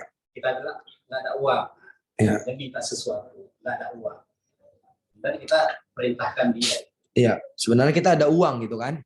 Cuma kita nggak mau ngasihnya supaya dia ini nggak terus-terusan minta sama kita, supaya dia nggak terus-terusan menyandarkan hatinya kepada kita gitu. Jadi dia bisa berupaya sendiri, ya kan, melakukan konsep tawakal yang benar gitu tadi. Apakah boleh seperti itu? Jadi gini, secara asal, kalau kita mampu menempuh alasan yang lain, misal kita terus terang nasihati dia, kamu jangan terus-terusan minta, karena di dalam agama kita itu sesuatu yang terlarang. Kan disebutkan dalam sebuah hadis, ma yazalu abdu yas'al, atau kama qala sallallahu alaihi wasallam, tidaklah seorang hamba itu senantiasa meminta, melainkan nanti dia akan datang menjumpai oleh Allah laisa fi wajhihi mus'atul ham, dalam keadaan di wajahnya itu tidak ada daging. Ini kan dalil haramnya kita meminta-minta, dijadikan sebagai kebiasaan. Kalau sesekali hal yang bermanfaat, hal yang kita butuhkan tidak masalah. Tapi kalau sudah dijadikan kebiasaan tidak boleh. Kalau kita mampu untuk memberikan penjelasan kepada dia seperti ini, saya rasa ini yang terbaik. Sehingga dia tahu alasan kita tidak memberi itu apa. Alasan kita tidak memberi itu adalah untuk mendidik dia, dan dia juga supaya bisa berkembang seperti itu. Tapi kalau memang kondisinya benar-benar terdesak, ya saya rasa hindari juga Pak. Begitu. Kecuali kayak kalau kita niatkan nggak ada uang nih, ya nggak ada uang untuk dikasih sama kamu. Uang untuk saya nikmati sendiri ada gitu. Itu jatuhnya ke tauriah kan? Nah itu tidak bohong. Cuma itu tadi alangkah baiknya kalau di kasus yang seperti ini kita berikan nasihat baik-baik. Saya bukan nggak mau kasih gitu. Saya bukan nggak mau kasih, tapi saya ingin kamu tuh ya bekerja sehingga punya harga diri, tidak dipandang rendah oleh orang lain, demikian. Maka saya rasa itu yang terbaik. Wallahu alam bisawab. Ya, kita kasih nasinya sambil kasih duit juga, pasti didengar tuh Pak. Tapi dengar aja. Demikian. Tapi bisa jadi mungkin katakan, tapi kali ini saya kasih. Kedepannya nggak ada lagi. Saya ingin kamu bekerja. Saya ingin kamu jualan, misalnya demikian. Tapi kali itu kita kasih mungkin biar dia dengar gitu kan. Wallahu a'lam bishawab. Saya rasa demikian. Jelas Pak ya? Satu lagi. Gimana Pak? Ini rutin terjadi. Maksudnya di semangat itu tabang. Ada orang biasa. Jadi dia ke kantor saya terus. Kantor saya, dan selalu setiap jam 10 atau menjelang zuhur. Jadi dia datang, memang jatah dia 5.000 nih. Data dia 5.000 dan ini kondisi dia gila. Tapi dia paham uang. Masya Allah. Orang-orang gila zaman sekarang ini luar biasa ya. Gila-gila, tapi uang tahu dia. Bisa bedakan 5.000 sama 10.000 ya. Ketika kita kasih 2.000, dia belum pergi. Iya. Sebelum lengkap 5.000. Cuma saya sering nyuruh dia bacakan Al-Fatihah karena suara dia bagus. Ini konteksnya ke saya. Iya. Dosa ke saya menyuruh orang baca Quran, baca Al-Fatihah, Al-Fatihah saja. Dan dia mampu untuk baca itu. Plus tajwidnya bagus. Kalau ada yang mau buktikan nanti suruh aja. Suaranya bagus, tajwidnya bagus. Dan saya akan nambahkan di setelah 5.000 itu 5.000 lagi untuk bacaannya. Gitu. Ya sikap saya ini kalau enggak saya enggak lakukan lagi. Baik, baik. Dia memang gila. Gila betul. Tapi kalau Bapak suruh dia mau ya? Iya, dia datang. Biasanya gini, dan ini sudah bertahun-tahun. Dia datang Pak. Udah langganan berarti Pak ya? Masya Allah. Dia bisa di Simpang Utara. Dia datang ke kantor, berdiri aja nih Pak. Nggak ngomong apa-apa. Tapi nggak mengganggu ya? Oh enggak ada sama sekali. Memang dia datang ke situ niatnya untuk minta. Minta uang. Dan dia nggak minta lagi. Karena sudah tahu sama tahu ya? dia hanya berdiri, saya kasih, udah dia cabut. Ini bukan kawan Abu Tariq itu kan? Soalnya kami berapa kali makan sama Abu Tariq di situ juga ikut tablang. Ada juga yang datang. Hah? Ya, makanya itulah. Ya. Bukan itu dia. Baik, kalau terkait sikapnya seperti itu, saya rasa sih sepengetahuan Ana ya, itu sesuatu yang tidak bisa kita katakan haram juga, Pak. Artinya kita juga memberi sama dia dan saya rasa tidak ada hal yang pelanggaran syariat di situ. Cuma itu tadi, saya rasa orang yang seperti itu nggak gila. Alangkah baiknya ketika memang kita sudah kenal baik dengan dia, apalagi sudah sampai tahunan ya, pasti sangat kenal lah. Coba kita arahkan dia kepada yang lebih baik. Jadi secara asal tadi pemberian kita itu tidak haram, cuma coba kita arahkan dia kepada yang lebih baik. Dengan kita memberikan nasihat dia untuk merubah kehidupannya, jangan seperti itu aja. Dan juga kalau bisa kita suruh dia itu jangan cuma Al-Fatihah, sholat juga disuruh dia, Pak. Demikian. Saya rasa demikian. Tapi kalau Bapak memberi itu kan itu kembali kepada hak Bapak itu. Kasih apa tidak itu kan kembali ke Bapak. Tapi saya rasa kalau Bapak mau kasih tidak ada hal yang terlarang di situ. Cuma dari segi dianya tadi, kita khawatir dengan kita memberikan itu justru membantu dia untuk terus melakoni profesi yang seperti itu. Kalau nggak dikasih gimana? Marah? Enggak kan? Kalau nggak dikasih nggak bisa. Nggak di situ terusnya. Karena di kantor itu aja. Tapi nggak mengganggu ya. Cukup mengganggu lah ya pemandangan orang. Kok satpamnya orang gila gitu ya. Pemberian saya terhadap Al-Fatihah tadi. Saya rasa enggak masalah. Enggak masalah. Sama seperti ketika kita suruh anak kita sholat. Setelah itu kita kasih dia jajan karena dia sudah sholat ya. Tidak masalah. Demikian. Wallahu a'lam bishawab. Baik, Anda rasa cukup sampai di sini dulu. Subhanakallahumma rabbana wa bihamdika asyhadu an la ilaha illa anta astaghfiruka wa atubu ilaik. Assalamualaikum warahmatullahi wabarakatuh.